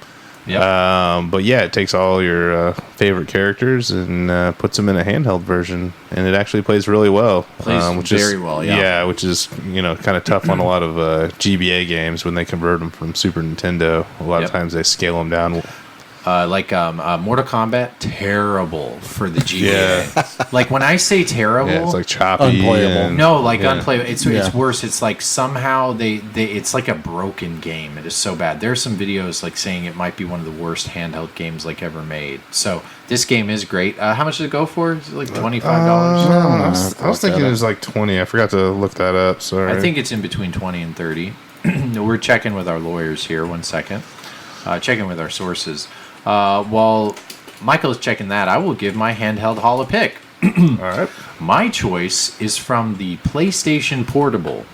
All right. And it is a game called... Oh, he's got it ready here, Adam. What is it? Turbo Revival. I think I'm on the PAL version. $30. Okay. Yeah, that's not what bad. I guess. Yeah. A little less than the Puzzle Fighter one. All right. So my handheld haul a pick for the PSP is Tomb Raider Anniversary. Nice. So I know Adam's played Tomb Raider Anniversary before on the consoles. This is a remake from, I believe, 2011 or 10. Or no, actually, this is way because this before originally came out on PS2, right? This was also on PS3, I thought. Oh, and PSP, yeah, you're right. 2006. So it's a remake of the PS1. They did Anniversary actually during the PS3 times. I'm misremembering. No, it's okay. But this did come out in a couple different consoles, and each version is slightly different. What's great about the PSP version is, do you guys know the entry level of Tomb Raider usually has... it's like the mansion? The mansion. Yeah. So... the mansion version of this game is like its own mini adventure game. It plays amazingly well. So much so, it takes about an hour and a half to get through it. And it's one of those where you have to unlock a piece to get to the next place, to unlock the next place, and the next place. Where previously, if you played the Tomb Raider games, you can kind of just roam around the mansion freely. And it's like fun, and it's kind of its own tutorial. This one, in order to unlock to the next gate... And the mansion itself is about 5 times bigger than any other space before. You still have the butler. I don't think you could lock him in the ice chest or something. But it plays like a mini adventure game and its own level. It took me a couple hours to unlock. But if you unlock the mansion and get all the parts to it, and you have to go out to a garden, go through a maze. Like legit, it feels like its own game. Nice. It feels like a really good adventure game. And I'm just talking about the introductory mansion level for this game. You also, it follows loosely the points of the, it's kind of like when you think of Super Mario Odyssey is a spiritual successor for Mario 64. That's what I feel is Tomb Raider Anniversary. This game has popped up in price. It's getting close to $30 on the used market. I would say pick this up now. They make another couple Tomb Raider games like Legend. There's a lot of bad ones out there. This one for the PSP is great, and when you unlock and beat the mansion level for the PSP, they have a director's cut with director's commentary that basically gives interviews and hints to different parts of the game and why they chose certain things. It's really intriguing and interesting, and they have this throughout the entire game. So they kind of modernize Tomb Raider, as Adam was saying earlier. Tomb Raider is really janky. But they flush out levels that weren't flushed out before and kind of get this thing up to it's basically a remaster, but before remasters were kind of a thing. So anyway, Tomb Raider Anniversary for the PSP. If you have a PSP, please put this in your collection. Play through that mansion level and see if it intrigues you, because what I failed to mention, there's no enemies in the mansion level, but it feels like a fun adventure game. It's kind of like a safe game, but like it's still tricky. You have to like do certain things to unlock it. So anyway, give that a look, and also Street Fighter 2 Turbo for the GBA and Andros Tunos 2 on the 3DS, our handheld HoloPix for this episode. All right, guys. Well, it is time to wrap it up. It's time to pack it's getting it in. late, and hopefully we will see you in May. I hope everybody's tax day was wonderful. Yay! And, check us out on our email. Please leave us an iTunes review if you'd like. We always read them, good or bad. We really appreciate it. It helps us be seen. We really appreciate you listening. All the emails and messages you all send us. We love it. Hope you and your families are doing well.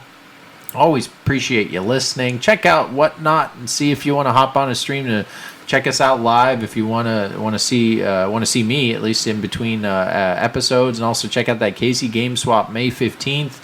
And you'll probably see most of us at Mo GameCon later this year once it officially gets announced. All right, guys, what do you say? Episode 64. It's in the books. In the books. All right, thanks, guys. Thanks.